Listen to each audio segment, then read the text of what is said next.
ফুলশয্যার খাটে গুটিসুটি হয়ে বসে আছে মীরা। মনে একরাশ ভয়, সাথে মাথায় আসছে নানান উল্টাপাল্টা চিন্তা ভাবনা।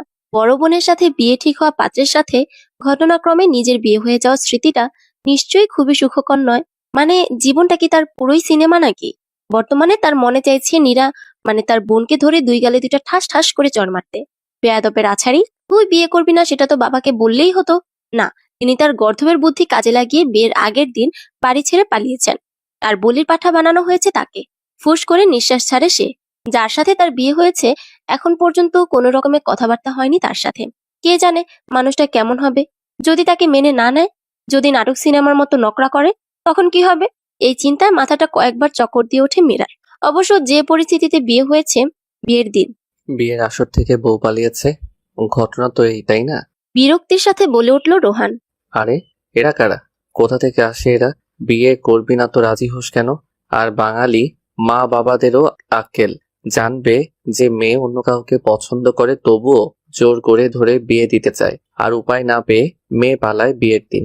মাঝখান থেকে আমার মতো সুশীল ভদ্র ছেলেদের মান সম্মান নষ্ট হয়। মেজাজ বিগড়ে আছে রোহনের খুব। বিয়ের আসরে এসে শোনে বউ পালিয়েছে।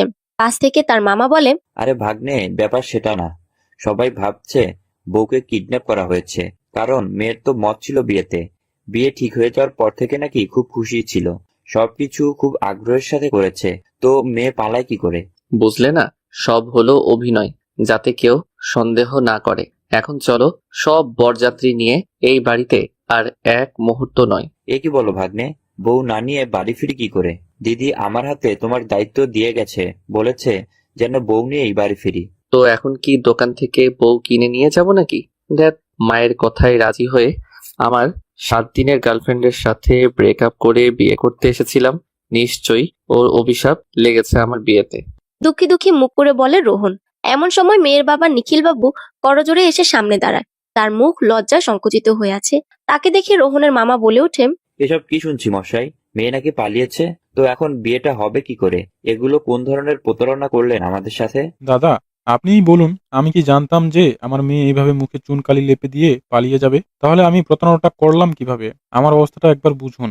বিয়ের আসর থেকে মেয়ে পালিয়ে গেছে, এটা কতটা অসম্মানজনক আমার কাছে। তা তো বুঝতেই পারছি মশাই, এখন কি করণীয় সেটাই ভাবতে হবে। আপনাদের যদি আপত্তি না থাকে তো বিয়ের কাজটা আমার মেজ মেয়ের সাথে সেরে ফেললে কেমন হয়? নিখিল বাবুর এই কথা শুনে যেন আকাশ ভেঙে পড়লো রোহনের মাথায়। মানে কি, এটা কি বাংলা সিরিয়াল নাকি, যে এক মেয়ে পালিয়ে গেলে অন্য মেয়ের সাথে বিয়ে দিয়ে দিবে? এর মাঝে তার মামা বলল, দেখুন মশাই, বিয়ে তো আর ছেলে খেলা নয়, মেয়ে তো আর বাজারের কোনো পণ্য নয় যে একটা না পেলে আরেকটা নিয়ে যাব। দেখুন, বিয়ের দিন আমার মেয়ে পালিয়ে গেছে, এটা আমার জন্য চরম অসম্মানের। আর আপনারাও যদি বউ না নিয়ে বাড়ি ফেরেন তো সেটা আপনাদের জন্যও লজ্জাজনক। তাই বলছিলাম কি, আমার মেজ মেয়েও বিয়ের উপযোগী। চিন্তা ভাবনা ছিল বড়টার পর এই মেয়ের বিয়ে দেওয়ার। এখন এই বিপদের মুহূর্তে এটাই কি ভালো সিদ্ধান্ত হবে না? নিখিল বাবুর কথা শুনে মাথা দোলালেন রোহনের মামা। কথা আপনি মন্দ বলেননি, মান সম্মান বাঁচানোর জন্য এই একটাই রাস্তা। তাহলে আপনি বিয়ের ব্যবস্থা করুন। মামার কথা শুনে করুণ ভাবে বলে ওঠে রোহন। মামা, তুমিও? এটা কি বিয়ে না বাংলা সিরিয়াল? জীবন সাথী না মরণ হাতি কি যেন একটা আছে না, তেমন বানিয়ে ফেলছো কেন তোমরা আমার জীবনটাকে? আহ ভাগ্নে, এখন এসব বলে কোনো লাভ নেই। বিয়েটা আগে হয়ে যেতে দাও, তারপর দেখবে সব ঠিক হয়ে গেছে। তীব্র আপত্তি থাকা সত্ত্বেও রোহনকে বরবেশি ছাদনাতলায় গিয়ে দাঁড়াতে হলো। যখন কনের মুখ থেকে পান পাতা সরানো হলো, তখন সে ভালোভাবে দৃষ্টি দিল তার সামনে বিরাজমান কন্যাটির দিকে।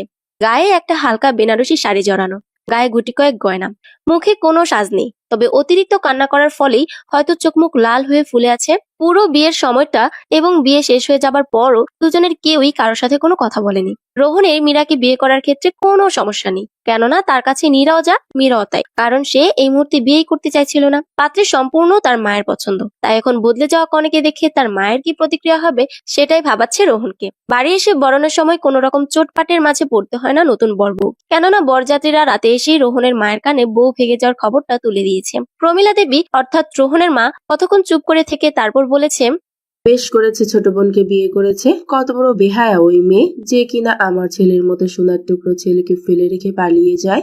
তিনি বেশ আনন্দের সঙ্গেই ছেলের বউকে বরণ করেছেন। তবে বরণের সময় নতুন বউকে এই বলে শাসিয়েছেন যে সে যদি একটু উল্টাপাল্টা করে তো তাকে ঘাড় ধরে বাপের বাড়ি রেখে আসবেন। এই কথা শোনার পর থেকেই মীরা সেকেন্ডে সেকেন্ডে ঢোক গিলছে। প্রায় মাঝরাতে ঘরে প্রবেশ করে এক দীর্ঘাকায় পুরুষ। তার ছায়া দেখে মীরা বুঝতে পারে যে এটাই ওর স্বামী, যার সাথে পরশুদিন 7 পাকের বন্ধনে আবদ্ধ হয়েছে সে। এবার এই বেটা এসে নিশ্চয়ই সিনেমার ডায়লগ ছাড়বে। তাকে কি গল্পের মতো করে সোফায় শুতে বলবে? কিন্তু এই রুমে তো কোনো সোফা দেখতে পাচ্ছে না সে। তবে কি তাকে মাটিতে শুতে বলবে? বলবে যে আপনাকে আমি মেনে নিতে পারবো না, হজং ভজং ভুং ভাং। দেখো মীরা, তুমি আপনি কি বলতে চাইছেন আমি জানি। আপনি নিশ্চয়ই বলবেন দিদির বদলে আমায় আপনি বউ হিসেবে মেনে নিতে পারবেন না। আপনি বলবেন যে চাপে পড়ে আপনি এই বিয়ে করেছেন। এখন কি আপনি আমায় আলাদা জায়গায় শুতে বলবেন? আচ্ছা ঠিক আছে, আপনি বলুন আমি কোথায় ঘুমাবো। মীরার একদমে বলা কথাগুলো শুনে ব্যাকুল হয়ে গেল রোহন। কিছুক্ষণ চুপচাপ থাকার পর বেশ জোরেই থমকে উঠল সে। এসব আজগুবি চিন্তা ভাবনা কোথা থেকে এসেছে তোমার মাথায়? এসব উদ্ভট কথা কোথায় শুনেছো তুমি? আমি গল্পে পড়েছি। জোর করে বিয়ে দিলে বর প্রথম দিন এইসব কথা বলে। মীরার এই কথা শুনে দাঁতে দাঁত চেপে বলে রোহন। এসব উদ্ভট গল্প কোথায় পাও তুমি? আমি ফেসবুকে পড়েছি। রোহন বুঝলো যে এমন হঠাৎ হয়ে যাওয়া বিয়ের শখটা ঠিক নিতে পারেনি মীরা, তাই এসব উদ্ভট কথাবার্তা বলছে। সে আলতো করে মীরার হাতটা ধরে তাকে বিছানায় বসায়। একটা ছোট শ্বাস ফেলে বলে, দেখো মীরা, মানুষের জীবন কোনো গল্প উপন্যাস নয়। যদিও আমাদের জীবনে যেটা হয়েছে তা কোনো উপন্যাসের চেয়ে কম নয়। আর এমন কোনো ব্যাপার নয় যে আমি তোমায় স্ত্রী হিসেবে মেনে নিতে পারছি না। কেননা তুমি হয়তো জানো, বিয়ের আগে আমি তোমার বোনকে দেখিনি। আমার মায়ের পছন্দের উপরই ভরসা করেছিলাম আমি। তাই আমার কাছে নীরা, তোমার বোনের নাম নীরা, তাই তো? আমার কাছে নীরাও যা, মীরাও তাই। আমি মূলত বিয়েটাই করতে চাইছিলাম না, তাই তোমার বোন পালানোতে বেশ খুশি হয়েছিলাম আমি। কিন্তু বিয়ের মণ্ডপে তোমায় দেখে বুঝলেন বিয়েটা না করলে আমি বিরাট কিছু মিস করতাম। আচ্ছা, তোমাকে কি জোর করে বিয়ে দেওয়া হয়েছে? মানে তোমার কি এই বিয়েতে মত ছিল না? দেখলাম বিয়ের দিন কেঁদে কেটে চোখ মুখ লাল করে ফেলেছিলে তুমি। রোহনের কথা শুনে পিটপিটিয়ে চাইলো ওর দিকে। বলল, বড় বোনের সঙ্গে বিয়ে ঠিক করা পাত্রের সাথে আপনার বিয়ে হবে, এটা শুনে আপনি নিশ্চয়ই খুশিতে ড্যাং ড্যাং করতেন না? রোহন ফুস করে নিঃশ্বাস ছাড়ে। ও, এই কথা। আমি আরো ভাবলাম প্রেমিককে ছেড়ে বিয়ে করতে হচ্ছে বলে কেঁদে কেটে সাগর নদী বানাচ্ছ তুমি। মীরার কপাল কুঁচকে এলো, চোখ ছোট ছোট করে বলল, প্রেমিক নামক কোনো বস্তু আমার জীবনে কখনো ছিল না। তোমার চোখ দুটো খুব সুন্দর। তোমার মতো একটা সুন্দর বউ মিস করে যেতাম আমি। এই জন্যই তো তোমার বোনকে একটা থ্যাঙ্কস দিতে হচ্ছে। পালিয়ে ভালোই করেছেন উনি। হঠাৎ লোডশেডিং এ অন্ধকার হয়ে গেল পুরো রুম। বিছানায় পা গুটিয়ে শুয়ে পড়ল মীরা। একটু পর সে তার ঘাড়ের কাছে গরম নিঃশ্বাসের উত্তাপ টের পেল সে। তার কোমর আঁকড়ে ধরল শক্ত পুরুষালী হাত। মীরা আস্তে করে বলল, কম্বলটা কোথায় গেল? ঘুমালে আমার জামা কাপড় ঠিক থাকে না। রোহন তার গলায় মুখ গুজেই বলল, না থাকুক, ঠিক এভাবেই ঘুমাও। গভীর রাত, দুজন নরনারীর নিঃশ্বাসে আশপাশ ভারী হয়ে আছে। ঠিক এমন সময় মীরার ফোনে টুং করে মেসেজ টোন বাজলো। নতুন জীবনের জন্য শুভেচ্ছা। তোমার বোন ভালোই আছে, তবে এখন কিছু চোটপাট করছে না।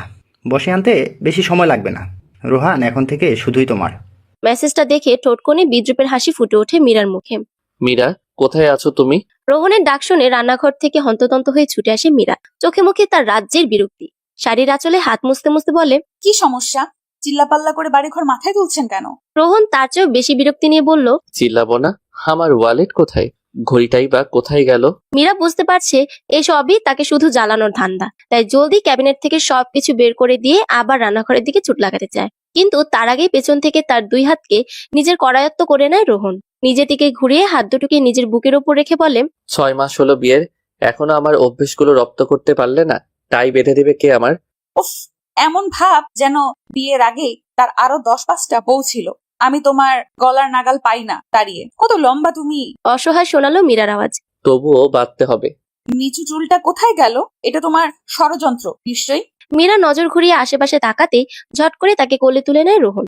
টাইটা তার হাতে দিয়ে বলে, এবার তো বেঁধে দাও। মীরা বিরস বদনে টাই বাঁধতে শুরু করে। কিন্তু রোহনের নজর ঘুরঘুর করছে তার মুখশ্রীর মাঝে। সদ্য স্নান সেরে রান্নাঘরে যাওয়ার ফলে চুলগুলো থেকে এখনো জলবিন্দু পড়ছে। সে চোখ মুখ কুচকে টাই বাঁধায় ব্যস্ত, যেন সে রাজ্যের বিরক্ত। সকালবেলা স্নিগ্ধ আলো তার মুখশ্রীতে খেলা করে ছড়িয়ে দিচ্ছে এক অপরূপ দ্যুতি। আর রোহনের হাত খেলা করছে তার কোমর জুড়ে, কখনো পেটে সুরসুরি দিচ্ছে তো কখনো আবার কোমরে গোজা আঁচলে টান দিচ্ছে। উফ, অসহ্য। বলেই মীরা রুম থেকে গটগট করে হাঁটা দিল রান্নাঘরের দিকে। এবার আর রোহন হাত বাড়িয়েও মীরার নাগাল পেল না। খাবার টেবিলে সবাইকে খাবার পরিবেশনে ব্যস্ত মীরা। টেবিলের দুপাশে রোহন, তার শাশুড়ি আর তার মামা শ্বশুর বসেছে। বলা বাহুল্য এই 3 জন ছাড়া সংসারে আর কেউ নেই মীরার। তার শ্বশুর মানে রোহনের বাবা একটা অ্যাক্সিডেন্টে মৃত্যুবরণ করেছেন আরো বছর 15 আগে। তার মৃত্যুর পর প্রমীলা দেবী খুবই দক্ষতার সাথে ঘর ও বাহির দুটোই সামলেছেন। তখন রোহন সবে 10-11 বছরের ছেলে। তাকে সামলে তিনি নিজের স্বামীর প্রতিষ্ঠিত ছোট ব্যবসার হাল ধরেছেন। আস্তে আস্তে এটাকে বড় করে তুলেছেন। ওনার ব্যক্তিত্ব চোখে পড়ার মতো। ওনার ভাব গাম্ভীর্যের কারণে ওনার ব্যক্তিত্ব ঘরে বাইরে সকলের কাছে প্রশংসনীয় হয়ে উঠেছে। তার সব কাজে তিনি সবসময় সহযোগী হিসেবে পেয়েছেন তার ছোট ভাইকে। মীরামা, পরোটাতে কিছুটা কম তেল দিও, বোঝোই তো এই বয়সে যদি মুটিয়ে যাই তাহলে কি করে চলে। মামা শ্বশুরের কথায় ঠোঁট টিপে হাসে মীরা। ভদ্রলোকের বয়স 48 ছাড়িয়েছে বেশ কিছুদিন আগেই। তবুও তিনি নিজেকে মনে করেন স্টিল ইয়াং। এখনো অবিবাহিত কিনা? তার মতে অবিবাহিত পুরুষদের কখনো বয়স বাড়ে না, তারা চিরকুমার। তাই এখনো তিনি নিজেকে টিপটাপ ফিটফাট রাখেন। তবে তার চিরকুমার থাকার ইতিহাসটা বেশ করুণ। যাকে প্রথম বয়সে ভালোবেসেছিলেন তাকে নিজের করে পাননি, তাই জীবনভর অবিবাহিত থেকেই গেলেন। মীরা চোখে জল আসে ওনার কথা ভাবলেই। কিভাবে উনি সারাটা জীবন কাটাচ্ছেন তার প্রেয়সীকে ছাড়া, রোহনকে ছাড়া একটা দিন থাকার কথা ভাবলেই যেখানে মীরার শ্বাস বন্ধ হয়ে আসে। রোহনকে ছাড়তে পারবে না বলেই না এত নাটক, এত আয়োজন।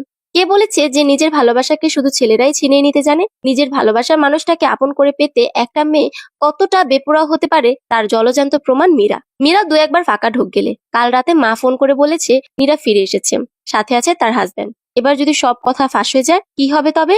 তার ধ্যান ভঙ্গ হয় তার শাশুড়ি মায়ের কথায়। শুনলাম তোমার বড় বোন নাকি বাড়ি ফিরে এসেছে।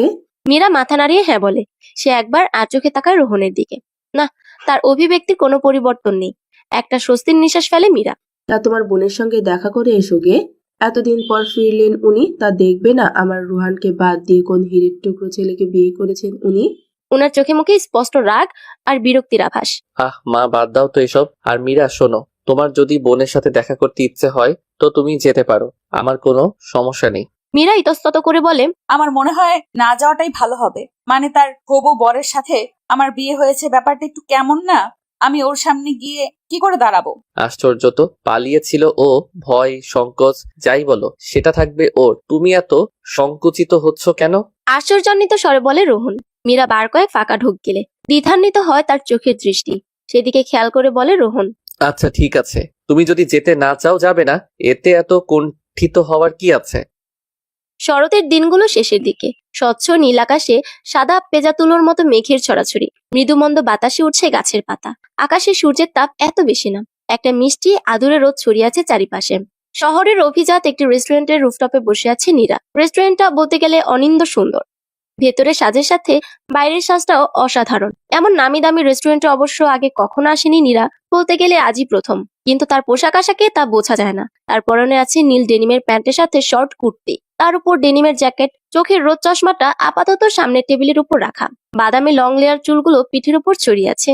সে পায়ের উপর পাতলে ফোন টেপায় ব্যস্ত থাকলেও তার নজর বারবার চলে যাচ্ছে দরজার দিকে। একটু পরে ছাদের দরজা দিয়ে প্রবেশ করে মীরা। এসে সরাসরি সামনে রাখা চেয়ারটাতে বসে। সে বেশ তাড়াহুড়ো করে এসেছে তা বোঝাই যাচ্ছে। ঘন লম্বা চুলগুলো একটা এলোমেলো হাত খোপা করা, মুখে সামান্য প্রসাধনের চিহ্ন। নীরাকে মানতেই হবে যে তারই বোনটা সুন্দরী বটে। তার পরনের একটা সিগনেচার কালেকশন শাড়ি। বড়লোকের বউ বলে কথা, এসব শাড়ি তাদের কাছে ডাল ভাত। মূলত মীরার সাথে দেখা করতে এখানে এসেছে সে। মীরার স্থির দৃষ্টি আপাতত নীরার কুটিল চাহনির উপর, যা দিয়ে কিনা সে মীরাকে স্ক্যান করে চলেছে কখন থেকেই। মীরা শান্ত ভঙ্গিতে জিজ্ঞেস করলো, কি চাই তোর? নীরা বসার ভঙ্গিটা পরিবর্তন আনলো। হাতটা টেবিলের উপর রেখে ভ্রু নাচিয়ে বলল, আমার কাছ থেকে সব কেড়ে নিয়ে বলছিস আমার কি চাই? বড়লোকের বউ হয়ে বসে আছিস আমার সবকিছু দখল করে। যদি বলি তোর সবকিছু। দেখ, একদম ফালতু কথা বলবি না। এসব কথা তোর পালানোর আগে মনে ছিল না? বিয়ের আসর ছেড়ে পালিয়েছিলি তুই। তোর কোনো ধারণা আছে এতে বাবার কতটা অপমান হয়েছিল? আবার এখন এসে বলছিস তোর সব কেড়ে নিয়েছি? লজ্জা করে না তোর? ও শাট আপ। তোর কি মনে হয় আমি কি অবুঝ? কিছু বুঝি না আমি? তোর ওই সিক্রেট ক্রাশ যে রোহন ছাড়া আর কেউ নয়, তুই কি ভেবেছিস সেটা আমি জানি না? কথাগুলো বলে রাগে ফুঁসতে থাকে নীরা। এবার মীরার মুখে একটা তাচ্ছিলের হাসি ফুটে ওঠে। তবেই বোঝ কেমন নির্লজ্জ তুই। তোর ঋজুদার সাথে 3 বছরের সম্পর্ক, তার উপর তুই এটাও জানতি যে যার সাথে তোর বিয়ে ঠিক হয়েছে সে তোর ছোট বোনের পছন্দ, তবুও তুই বিয়েতে রাজি হয়েছিলি। আচ্ছা, আমার কথা না হয় বাদে দিলাম, ছোট থেকেই তো আমার সব জিনিসের প্রতি তোর নজর। আমার পছন্দের জিনিস, আমার প্রিয় জিনিসগুলো তোকে ছিনিয়ে নিতেই হবেই। কিন্তু একটা বারও তোর ঋজুদার কথা মনে পড়লো না? কিভাবে পারলি তুই এতটা লোভী হতে? আমি খুব ভালো করে জানি এটা তোর আর তোর প্রাণের রিজুদার প্ল্যান। দেখ নীরা, তুই স্বীকার কর যে তুই লোভে পড়ে রোহানকে বিয়ে করতে চেয়েছিলি। তুই বিয়ে করতে চেয়েছিস, খুব ভালো কথা। তুই বলেছিলি তুই ওকে ভালোবাসিস। তুই যদি ওকে ভালোই বাসতি, তবে এখানে রিজু এলো কোথা থেকে? লজ্জা করে না তোর একজনকে ঠকিয়ে আরেকজনের সাথে সংসার বাঁধতে? লজ্জা মাই ফুট। চাচুলহীন রিজুর সাথে সম্পর্কে জড়ানোর চেয়ে রোহানকে বিয়ে করা অনেক ভালো। ছি, এখনো তুই এই কথা বলছিস? তোর ভাগ্য ভালো রিজুদা তোকে এতটা ভালোবাসে। ও তো তোকে আপন করে নিয়েছে। ওর জায়গায় অন্য কেউ হলে তোর মুখে লাথি মেরে চলে যেত। তোর ভাগ্যটা আসলেও খুব ভালো রে। লাস্ট মুহূর্তে তো আমিও তোকে সব ছেড়ে দিয়েছিলাম, কিন্তু ঈশ্বরের কি লীলা দেখ, ভগবান হয়তো আমার জন্যই রোহানকে বানিয়েছেন, তাই লাস্ট মুহূর্তে তুই পালিয়ে গেলি। আমি পালাইনি, তুই আর রিজু মিলে আমাকে কিডন্যাপ করিয়েছিলি। তোর এই গাঁজাখড়ি আলাপ বাদ দে। আমরা সবাই তোর হাতের লেখা চিঠি পেয়েছি যে তুই পালিয়ে গিয়েছিস। এখন তোর এইসব উল্টাপাল্টা কথাবার্তা বন্ধ কর, আর আমাকে ফোন দিয়ে আর কোনো রকম যোগাযোগ করার চেষ্টা করবি না। তুই কি ভেবেছিস এত শান্তিতে সংসার করতেই দেবো তোকে? তোর রেহানকে তোর থেকে আলাদা করতে দুদিনও লাগবে না আমার। আমি ওকে সব বলবো যে কিভাবে তুই আর রিজু মিলে আমাকে বিয়ের দিন কিডন্যাপ করিয়েছিলি। তারপর দেখবো কি করে তোর সংসার টেকে। মুহূর্তের মধ্যে মীরার চেহারা পাল্টে গেল। টেবিলের উপর থেকে ক্ষিপ্ততার সাথে ছুরিটা উঠিয়ে মীরার গলায় চেপে ধরল। সাথে সাথে মীরার চোখে মুখে চরম আতঙ্ক ফুটে উঠল। সে চোখ বড় বড় করে মীরার দিকে তাকালো, যাকে আপাতত স্বাভাবিক মনে হচ্ছে না। খুন করে ফেলবো, জাস্ট খুন করে ফেলবো আমি তোকে। সারাটা জীবন আমার সাথে কম্পিটিশন করে গেলি, মাত্র 1 বছরের ছোট ছিলাম তোর চেয়ে, তবুও সব সময় আমার প্রিয় জিনিসটাই তোর ছিনিয়ে নেওয়া চাই। জানতি তুই যে রোহানকে আমি সেই কলেজ লাইফ থেকে ভালোবাসি, তবুও এই বিয়েতে রাজি হয়েছিলি। তুই আসলে ঠিকই বলেছিস, তোকে কিডন্যাপ করার প্ল্যানটা আমিই করেছিলাম। পারলে তখন তোকে খুন করে ফেলতাম, কিন্তু আমার মাথায় তুই কি ঢুকিয়েছিলি? রোহান তোকে ভালোবাসে। ভালোবাসা মাই ফুট। ও তোকে ঠিকঠাক চেনেও না। ও তোকে ভালোবাসে ভেবে আমি নিজেই প্ল্যান ক্যান্সেল করে দিয়েছিলাম। খুব কেঁদেছিলাম আমি সেদিন, কিন্তু ভগবানের কি লীলা দেখ, তুই নিজেই শেষমেশ পালিয়ে গেলি। মীরার চোখে মুখে বাঁচার আকুতি। ছুরিটা মীরা এভাবে ধরে আছে যেন মনে হচ্ছে এখনই গলা কেটে রক্ত বেরোবে। মীরা কোনো মতে বলল, বিশ্বাস কর মীরা, আমি পালাইনি। সত্যি রোহন আমায় ভালোবাসতো। আর একটা মিথ্যা কথা বললে ঘর থেকে মাথা আলাদা করে ফেলবো একদম। জানিস তো এই রেস্টুরেন্টে রোহানের 50% শেয়ার আছে। তো তোকে মেরে লাশ গুম করে দেওয়া কোনো ব্যাপারই না। তুই যদি বিয়ের আগে আমার এইভাবে ব্রেন ওয়াশ না করতি, তাহলে হয়তো সত্যি আমি বিয়েটা ভাঙার চেষ্টা করতাম। জানিস কতটা ভয় পেয়ে গেছিলাম আমি? ফুলসজ্জার মতো গুরুত্বপূর্ণ একটা দিনে আমি শুধু ভেবেছিলাম রোহান আমায় মেনে নেবে, তো কিন্তু ভুল ছিলি তুই। আরে ও তো তোকে ঠিকঠাক করে চেনেই না, শুধু মায়ের কথায় বিয়েতে রাজি হয়েছিল। কথাগুলো বলে মীরা কিছুটা শান্ত হয়। নীরাকে ছেড়ে দিয়ে একটু দূরে গিয়ে দাঁড়ায়, আর নীরা ঢকঢক করে 1 গ্লাস জল পুরোটা শেষ করে। তার আত্মায় আর পানি নেই। তুই কি ভেবেছিস নীরা, কোনো প্রমাণ না রেখে আমি এত কাঁচা কাজ করি নাকি? তোকে তো সত্যি কিডন্যাপিং এর প্ল্যানই করেছিলাম। তোর আর রিজুদার সব ছবি ভিডিও আমার কাছে আছে। তো তুই বলবি আর রোহান তোর কথা বিশ্বাস করবে? তুই আমার সংসার ভাঙবি তোর আশার সেগুড়ে বালি। আর হয়তো রাতে রিজুদা নিজে আমায় জানিয়েছে, আর সেদিন রাতে রিজুদা আমায় নিজে জানিয়েছে যে তোরা পালিয়ে গেছিস। মনে রাখিস, এটা আমার সংসার। গত 6 মাস যাবত তিলে তিলে আমি গড়েছি এটা। আমার সংসারের দিকে নজর দিলে তোকে খুন করতেও দুবার ভাববো না আমি। নীরার দিকে ভয়ঙ্কর দৃষ্টি নিক্ষেপ করে ধীর পায়ে বাইরে বেরিয়ে আসে মীরা। সন্ধ্যা নামার পূর্ব মুহূর্তে গোটা আকাশ সূর্যের লালিমায় ছেয়ে আছে। পাখিরা ফিরে যাচ্ছে তাদের নীড়ে। চারিপাশে তাদের কলরবে মুখরিত। মীরার মনে একটাই চিন্তা, সেও এই পাখিদের মতোই যত্নে নিজের সংসার আগলে রাখবে। এটা তার নিজের সংসার, মীরার সংসার। রাত্রির প্রথমাংশ। হালকা কুয়াশায় ঢেকে যাচ্ছে পরিবেশ। রাস্তায় সোডিয়াম আলোর নিচে জমাট বাঁধা কুয়াশা। আকাশে মস্ত বড় চাঁদ। ফকফকে জ্যোৎস্নায় উদ্ভাসিত হয়ে আছে পরিবেশ। বড় বড় মেঘ এসে মাঝে মাঝেই কিছুক্ষণের জন্য চাঁদকে ঢেকে দিয়ে তাকে আড়াল করার চেষ্টা করছে। কিন্তু মেঘের আড়ালে কি চাঁদকে লুকানো যায়? একসময় ঠিকই তো আপন মহিমায় প্রকাশিত হয়। ছাদের নিস্তব্ধ পরিবেশের মাঝে হঠাৎই ঝিঝি পোকার একটানা আওয়াজ অর্ণগোচর হতে চমকে ওঠে মীরা। ছাদের কিনারায় নজর দিয়ে দেখলো বেশ কয়েকদিনের অবহেলায় ওই দিকটা ঝোপের মতো হয়ে আছে। ইদানিং সে কোনো কাজই ঠিকঠাক ভাবে করছে না। মনটা হয়ে আছে বিক্ষিপ্ত। সত্যি যদি নীরা না পালিয়ে থাকে, তাহলে নীরার চোখ মুখ দেখে মনে তো হলো না ও মিথ্যে বলছে। নীরার ভাষ্য মতে তাকে কেউ কিডন্যাপ করেছিল, কিন্তু মীরা তো তাকে কিডন্যাপ করার প্ল্যান ক্যান্সেল করে দিয়েছিল। তবে কি রিজুদা ওকে কিডন্যাপ করছিল? কিন্তু সেই নীরার বিয়ের দিন হয়েছিল কি, এটাই সে বুঝতে পারছে না। নীরার সাথে তার ভালোভাবে কথা বলা উচিত ছিল। আসলে নীরা তখন ওইভাবে তার সংসার ভাঙার কথা বলায় হুট করেই মাথাটা গরম হয়ে গিয়েছিল। সবকিছু খুব গোলমেলে লাগছে। ধাতব দরজা খোলার শব্দে মীরা চমকে তাকায় সেদিকে। ছাদের দরজার সামনে তার মামা শ্বশুর গোবিন্দবাবু দাঁড়িয়ে। মীরার দিকেই নজর পড়তেই অপ্রস্তুত ভঙ্গিতে হাসেন উনি। হয়তো ছাদে সিগারেট খেতে এসেছিলেন। এত রাতে ছাদে কেউ থাকবে তা ভাবেননি। বৌমা, এই হিমে ছাদে কি করছো? নিচে দেখলাম রোহান তোমায় খুঁজছে, অনেকক্ষণ হলো অফিস থেকে ফিরেছে। ওনার কথা শোনা মাত্রই মীরা তড়িঘড়ি নিচে নামতে লাগলো। ঘরে ঢুকে দেখতে পেল রোহন জামা চেঞ্জ করে ওয়াশরুম থেকে বের হচ্ছে। মীরা সেদিকে নজর না দিয়ে বিছানার উপর থেকে রোহনের ল্যাপটপ ব্যাগটা সরিয়ে কাবার্ডের উপর রাখলো। এখানে ওখানে ছড়িয়ে ছিটিয়ে থাকা শার্ট প্যান্ট গুলোকে ঝুড়িতে রাখলো। রোহন বিছানায় বসে নিঃশব্দে মীরার কাজগুলো পর্যবেক্ষণ করছে। কাজ শেষ করে পেছন ফিরতেই রোহন তাকে চোখের ইশারায় কাছে ডাকলো। বিছানার কাছে যেতে তাকে টেনে বসিয়ে কোলে মাথা রেখে শুয়ে পড়লো রোহন। তার এহেন কাজে ভরকালো মীরা। রোহন পেছন থেকে শক্ত করে জড়িয়ে ধরে মীরার পেটে মুখ বুজে চুপচাপ পড়ে রইল। তার এমন আচমকা আক্রমণের দরুন মীরার শ্বাস আটকে রইল কতক্ষণ। তবে একটু পরেই সে স্বাভাবিক রূপে ফিরে এলো। রোহনের এই কাজ নতুন নয়। অতিরিক্ত স্ট্রেস বা চাপে থাকলে সে ইদানিং এ এই কাজ করছে। মীরার হাত চলছে রোহনের চুলের ভাঁজে ভাঁজে। রোহন চোখ বুজে ঘন ঘন শ্বাস ফেলছে। লোকটা কি কিছুক্ষণে ঘুমিয়ে গেল নাকি? মীরা মৃদু করে ডাকলো। কি হয়েছে? রোহন তাকালো তার দিকে, ক্লান্ত বিধ্বস্ত দৃষ্টি। হাত উঁচু করে মীরার গাল ছোঁয়ালো। আরেক হাত দিয়ে কোমর শক্ত করে আঁকড়ে বলল, আমি খুব ক্লান্ত মিরু। কেমন যেন নির্জীব শোনালো রোহনের কণ্ঠ। মীরার বুক কেঁপে উঠল ভয়। রোহন এবার অনুনয়ের সুরে বলল, আমায় কখনো ছেড়ে যাবে না তো মিরু? রোহনের কথা শুনে চমকে উঠল সে। এগুলো কি ধরনের কথা? ধরো, জানতে পারলে কোনোদিন আমি কোনো অন্যায় করেছি, তবে কি তুমি আমায় ভুল বুঝবে? রোহনের চোখে স্পষ্ট কাতরতা। মীরা দ্বিধান্বিত হয়। কি এমন করেছে রোহন যে এভাবে তার কাছে বলছে? মীরা তপ্ত শ্বাস ফেললো। রোহন এখনো প্রশ্নবোধক দৃষ্টিতে তাকিয়ে আছে তার পানে। মীরা ঝুঁকে এলো তার দিকে, দু চোখের পাতা ঝাপটিয়ে বলল, আমি মানুষটা একান্তই তোমার, তা কি বিশ্বাস হয় না? রোহন তার শুষ্ক ঠোঁটজোড়া ছোঁয়ালো মীরার কপালে। তুমি আমাকে খুবই অসহায় করে ফেলেছো মীরা। আমার প্রতিটা চিন্তা ভাবনা কেন তোমার মাঝেই শুরু হয় আর তোমার মাঝেই শেষ? আমি কি তোমার আসক্তিতে ধীরে ধীরে পাগল হয়ে যাচ্ছি? রোহনের এমন কথার বিপরীতে মীরা কিছুই বলতে পারলো না, বরং লজ্জা পেল, ভীষণ লজ্জা পেল। তার লজ্জা আরক্ত কোমল গালে টুপ করে একটা চুমু খেলো রোহন। নিজের বুকে একটা হাত ঠেকিয়ে অস্থির কণ্ঠে বলল, তোমার এই লজ্জারাঙা মুখও আমায় আহত করেছে ভীষণভাবে। তুমি কি আমার প্রাণ হরণ করতে চাও, আমার প্রাণেশ্বরী? মীরা এবার আর টিকতে পারল না। লোকটা হয়তো আজ তাকে লজ্জা দিয়ে মেরে ফেলার পরিকল্পনা করেছে। রোহনকে এক ধাক্কায় বিছানায় ফেলে দিয়ে ত্রস্ত পায়ে ছুটে চলে আসে বাইরে। মীরার যাওয়ার দিকে তাকিয়ে ঠোঁটে মৃদু হাসির ঝংকার তুলে রোহন। বিছানা থেকে নেমে এসে মীরার ফোনটা হাতে নেয়। দরজার দিকে খুব সাবধানে নজর বোলায়। তারপর ফোনের কন্ট্যাক্ট লিস্ট থেকে নীরার নাম্বারটাকে ব্লক লিস্টে ফেলে দেয়। তার সাথে সাথে সকল আননোন নাম্বারগুলোকে ব্লক করে দেয়, যেন কোনো আননোন নাম্বার থেকে কেউ মীরার সাথে যোগাযোগ করতে না পারে। সবশেষে রিজুর নাম্বারটাকেও ব্লক লিস্টে ফেলে স্বস্তির নিঃশ্বাস ফেলে রোহন। এবার আর মীরার সত্যিটা জানার কোনো উপায় রইল না। মানুষ এতই নিচু মন মানসিকতার হতে পারে তা তোমাকে না দেখলে সত্যি জানতে পারতাম না নীরা। কথাগুলো বলে প্রচন্ড রাগে দপ করে জ্বলে উঠল রিজু। হাতের ফোনটা বিছানায় ছুঁড়ে ফেলে আবার বলল, ছি নীরা, তোমার এতটা অধপতন হবে তা আমি ভাবতেও পারিনি। তুমি কিনা এইভাবে মীরার সংসার ভাঙতে উঠে পড়ে লেগেছো, আমার ভাবতেই খুব ঘৃণা হয়। তোমার মতো একটা মেয়ে আমার ওয়াইফ। তোমাকে কে বলেছিল আমার বিয়ে করতে? আমি তো ভালো ছিলাম। সেদিন আমার বিয়েটা হয়ে গেলে আজ আমি রাজরানীর হালে থাকতাম, জীবন কাটাতাম। তুমি আর মীরা আমার জীবনটাকে শেষ করে দিলে।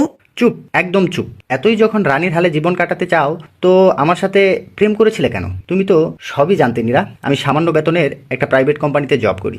ভুল করেছি, জীবনের সবচেয়ে বড় ভুলটা করেছি আমি তোমার সাথে প্রেম করে। যেখানে মীরা হাজবেন্ডের কিনা নিজস্ব বিজনেস রয়েছে, সাথে নিজের বাড়ি গাড়ি, সেখানে তুমি একটা সামান্য কোম্পানির এমপ্লয়ি। নীরার কথায় আহত হয় রিজু। সে তো এই মেয়েটাকে ভালোবাসতো, তাই তো তার শত অন্যায়ের পরও তাকে ছাড়তে পারে না। তবুও গলা স্বরের পারদ খানিকটা উঁচু করে বলল, ভুল যখন করেছো তো তার মাসুল তো দিতেই হবে। তবে সাবধান, মীরাকে একদম এইসবের মধ্যে জড়াবে না। মীরা এই বিষয়ে কিচ্ছু জানে না, যা করার সব আমি করেছি। নীরা নিজের রাগটা চেপে বসে রইল গুম হয়ে। এক সময় তার চোখ থেকে দুফোঁটা জল গড়িয়ে পড়ল। কেন কেন সবসময় তার সাথে এমন হয়? সে কেন সবসময় মীরার কাছে হেরে যায়? সবার কাছে মীরা কেন এত ভালো? নিজের দোষটা তার নজরে পড়ে না। সে তো শুধু একটা সুন্দর জীবন চেয়েছিল, হোক না সেটা কাউকে ঠকিয়ে। এই পৃথিবীতে সবচেয়ে খারাপ মানুষটার জীবনেরও একটা আলাদা গল্প রয়েছে, যে গল্পে সেই মুখ্য চরিত্র। সে চায় যেন সব ভালো ঘটনা তাকে ঘিরেই আবর্তিত হোক, কিন্তু বাস্তবে কি তা হয়? রাতের খাওয়ার পর বিছানায় বসে ল্যাপটপে কিছু একটা করছিল রোহন।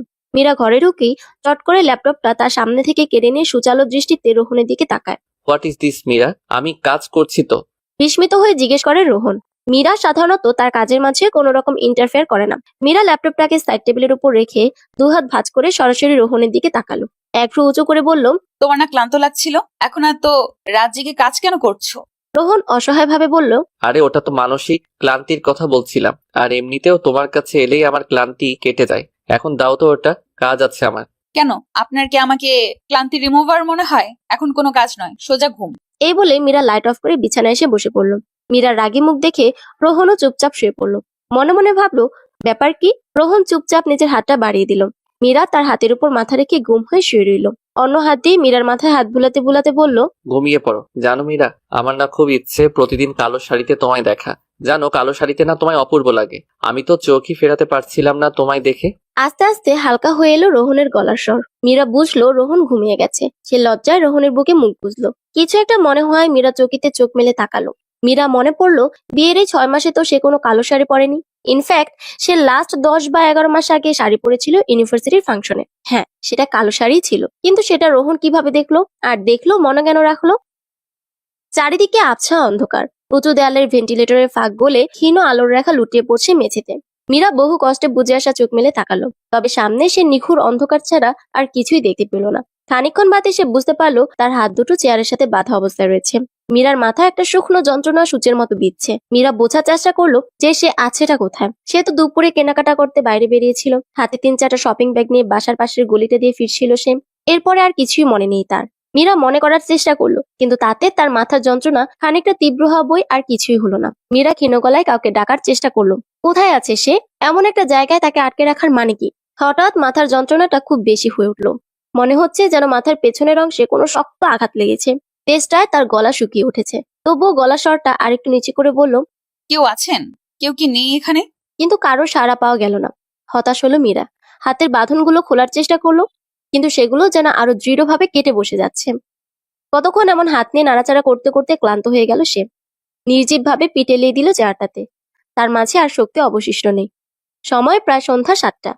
ড্রয়িং রুমে একটা রকিং চেয়ারে বসে বই পড়ায় ডুবে আছেন প্রমীলা দেবী। ইদানিং তিনি আর তেমন অফিসে যান না। অফিসের সব কাজ রোহনের হাতে ছেড়ে দিয়েই নিশ্চিত হয়ে আছেন তিনি। হঠাৎ ঘড়ির দিকে তাকিয়ে সচেতন হলেন তিনি। 7টা বেজে গেল, আর এখনো মীরার বাড়িতে ফেরার নাম নেই। কপাল কুঁচকে এলো তার। মীরা তো কখনো সন্ধ্যার পর বাইরে থাকে না। পাশ থেকে ফোন নিয়ে মীরাকে কল করলেন, কিন্তু ফোনটা বাজতে বাজতে কেটে গেল। পরপর 3বার তিনি ফোন করলেন। প্রতিবারই একই ঘটনা ঘটলো। এবার তিনি বেশ চিন্তিত হয়ে উঠলেন। প্রায় দুপুরের আগে মীরা বাড়ি থেকে বের হয়েছিল। এখনো ফেরার নাম নেই। আবার ফোনটাও ধরছে না। মেয়েটার কোনো বিপদ হলো না তো? প্রমীলা দেবী উঠে উপরে আসেন। তার ভাইয়ের দরজার সামনে দাঁড়িয়ে ডাকলেন, এই গোবিন্দ, ঘরে আছিস? তার গলা কাঁপছে। গোবিন্দবাবু ঘরে কিছু লেখালেখি করছিল। বোনের ডাক শুনে উঠে আসে। কি হয়েছে রে দিদি? তোকে এমন লাগছে কেন? তিনি অস্থির হয়ে বলেন, মীরা কোথায় আছে জানিস? ওকে ফোনে পাচ্ছি না। দুপুরে না মার্কেটে গেল? তোর কাছ থেকে অনুমতি নিয়েই তো গেল। সেটাই তো, দুপুরে গেছে আর এখন 7টার বেশি বাজে, এখনো ফেরার নাম নেই। তার ওপর ফোনটাও ধরছে না। কি একটা অবস্থা বলতো। এত চিন্তা করিস না, হয়তো জ্যামে আটকা পড়েছে, তাই দেরি হচ্ছে। এসে যাবে এখনই। আচ্ছা, একটা কাজ কর, রোহানকে ফোন করে জিজ্ঞেস কর ওর সাথে আছে নাকি। মীরা তো মাঝে মাঝেই অফিসে যায়। ভাইয়ের কথায় চিন্তা কমলো না প্রমীলা দেবীর। জ্যামে থাকলে কি নিউ মার্কেট থেকে আসতে এত সময় লাগে? কত করে বললেন উনি গাড়িটা নিয়ে যেতে, কিন্তু এ মেয়ে তো গাড়ি নিতেই চায় না। আজ গাড়িটা নিয়ে গেল, এত চিন্তা হতো না তার। রোহনকে ফোন দেবে কিনা এই চিন্তা করতে করতে কলিং বেলের শব্দ শুনতে পেলেন তিনি। মুখ থেকে একটা স্বস্তির নিঃশ্বাস বেরিয়ে এলো। হয়তো মীরা ফিরে এসেছে। কিন্তু দরজা খুলে আশ্চর্য হন তিনি। কেননা মীরা নয়, দরজার বাইরে রোহন দাঁড়িয়ে। মায়ের দিকে তাকিয়ে বলে রোহন, আমায় দেখে এমন ভূত দেখার মতো চমকে গেলে কেন? সরো, ভেতরে যেতে দাও। তিনি সরে দাঁড়ালেন। রোহন ভেতরে ঢুকে বার কয়েক মীরার নাম ধরে ডাকলো, কিন্তু কোনো সাড়া না পেয়ে কপাল কুঞ্চিত করে ফেললো। মীরা তোমার কাছে যায়নি? আমরা তো ভেবেছি ও তোমার সাথে। মায়ের কথা শুনে অবাক হয় রোহন। মানে, মীরা আমার সাথে থাকবে কেন মা? আর আমরা কোথাও গেলে তো তোমাকে জানিয়েই যাই। মীরা বাড়িতে নেই রোহন, সেই দুপুরে বেরিয়েছিল, এখনো ফেরেনি। মায়ের কথাটা রোহনের মস্তিষ্ক ঠিকভাবে গ্রহণ করলো কিনা বোঝা গেল না। তার চোখ মুখের ভঙ্গি মুহূর্তেই পাল্টে গেল। মীরা বাড়িতে নেই মানে? কম্পিত হলো রোহনের বক্ষস্থল। একরাশ ভয়ে এসে ঠাঁই নিল অন্তর্কোণে। মেয়েটা তো সন্ধ্যার পর একা কোথাও থাকে না। রোহন ফোন বের করে মীরার নাম্বার ডায়াল করলো, কিন্তু বিপরীত পাশ হতে কোনো জবাব এলো না। অধৈর্য হয়ে আবার সে কল করতে লাগলো। মীরা ফোন ধরছে না। আমি ফোন করেছিলাম। মুহূর্তেই রোহনের চেহারা যেন রক্তশূন্য হয়ে গেল। তবে নিজেকে যথাসম্ভব শান্ত রাখার চেষ্টা করলো সে। ধীরে ধীরে মীরার বাবার বাড়িতে এবং কাছের সব বন্ধু বান্ধবীদের ফোন করলো রোহন, কিন্তু কোথাও কোনো রকম খোঁজ পেল না সে। এবার মাকে জিজ্ঞেস করলো, কোথায় গিয়েছিল ও? আর বলিস না, কিছু টুকটাক কেনাকাটার জন্য দুপুরে নিউ মার্কেট গিয়েছিল। কতবার বললাম গাড়িটা নিয়ে যাও, কিন্তু কে শোনে কার কথা। রোহন হন্তদন্ত হয়ে বাড়ি থেকে বের হয়ে এলো। তার আগে মীরার ফোনের লোকেশন চেক করে নিল। ফোনের লোকেশন সবসময় অন করে রাখতো মীরা, যেন কোনো বিপদে পড়লে সহজেই তাকে কেউ খুঁজে পেতে পারে। ঘরের পাশ দিয়ে মাত্রই যেন একটা ট্রেন ছুটে গেল। কেঁপে উঠলো পুরো ঘর। আর তার সাথে মীরাও। চেয়ারের উপর নেতি আছে সে। কখন থেকে চিল্লাতে চিল্লাতে গলার অবস্থা বেহাল। তবুও শেষবারের মতো ডাকলো সে। কেউ কি আছেন? আমায় একটু জল দেবেন, আমার খুব তেষ্টা পেয়েছে। খট করে ঘরের দরজাটা খুলে গেল। দরজা দিয়ে আবছা আলোর সাথে প্রবেশ করলো এক পুরুষ অবয়ব। ধীর পায়ে হেঁটে এসে মীরার কাছে বসলো সেই অবয়বটা। মীরার পা থেকে মাথা পর্যন্ত নজর বুলিয়ে একটা বিশ্রী হাসি দিল। মীরার গা ঘিন ঘিন করে উঠলো। তারপর একটু দূরে দাঁড়িয়ে তকিব বলে কাউকে জোরে ডাক দিল। ডাক শুনে একটা বেটে খাটো ছেলে দরজার সামনে এসে দাঁড়ালো। ম্যাডামকে তোরা এখনো কোনো খাতির যত্ন করিস নাই হারামজাদা? দাঁত চিবিয়ে চিবিয়ে কথাটা বললো লোকটা। মাফ কইরা দেন ভাই, আপনিই তো কইছিলেন ঘরের দরজা না খুলতে। মুহূর্তে গলাস্বর পাল্টে বলল লোকটা। আহা, তাই বলে তোরা ম্যাডামরে পানিও দিবি না? জানোস উনি কার বউ? রোহান মজুমদারের বউ। পুরো শহর যারে এক ডাকে চেনে, তার বউয়ের এত অযত্ন, তাও আবার আমার ঘরে। মনে বড় কষ্ট পাইলাম। পাশ থেকে পানির বোতলটা উঠে তা নিয়ে মীরার দিকে এগিয়ে গেল। মীরার হাতের বাঁধনগুলো খুলতে খুলতে বলল। ইস, কি শক্ত করে বেঁধেছিস রে। নরম হাত দুইটাতে দাগ পড়ে গেল। মীরা ভয়ে বাকরুদ্ধ হয়ে আছে। তার মাথা কাজ করা বন্ধ করে দিয়েছে। কে এই লোক? কেন তাকে এখানে এনেছে? সে রীতিমতো ভয়ে কাঁপতে শুরু করে দিয়েছে। তবুও নিজেকে যথেষ্ট স্বাভাবিক রেখে জিজ্ঞেস করলো। কে আপনি, আর আমাকে এখানে কেন এনেছেন? লোকটা হাসতে হাসতে জবাব দিল। আরে কুল বৌদি, আপনার সব প্রশ্নের জবাবই আপনি পাবেন। তার আগে আপনার বরটাকে একটু ঘুরিয়ে নিই। মীরা বুঝতে পারলো যে রোহনকে তার বিজনেসে টেক্কা দেওয়ার জন্যই কেউ তাকে গুটি হিসেবে ব্যবহার করছে। তাই তাকে এখন শক্ত থাকতে হবে। সে যে ভয় পেয়েছে তা এই লোকগুলোকে বুঝতে দিলে চলবে না। এরই মাঝে লোকটার ফোন বেজে ওঠে। কলকারী ব্যক্তির নাম দেখে লোকটা অট্টহাসিতে ফেটে পড়ে। হাসি থামিয়ে বলে। দেখেছেন বৌদি, আপনার প্রতিদেব কিন্তু বুঝে গেছেন যে আপনি আমার কাছে আছেন। ফোনটা রিসিভ করতেই ওপাশ থেকে কারো চিৎকার শোনা গেল। মীরাকে কোথায় রেখেছিস আহনাফ? আমার আর তোর মাঝে আবার বাইরের কাউকে কেন জড়ালি? সাহস থাকলে আমার সামনে এসে মোকাবেলা কর, ব্লাডি কাওয়ার্ড। আরে এত হাইপার হচ্ছিস কেন দোস্ত?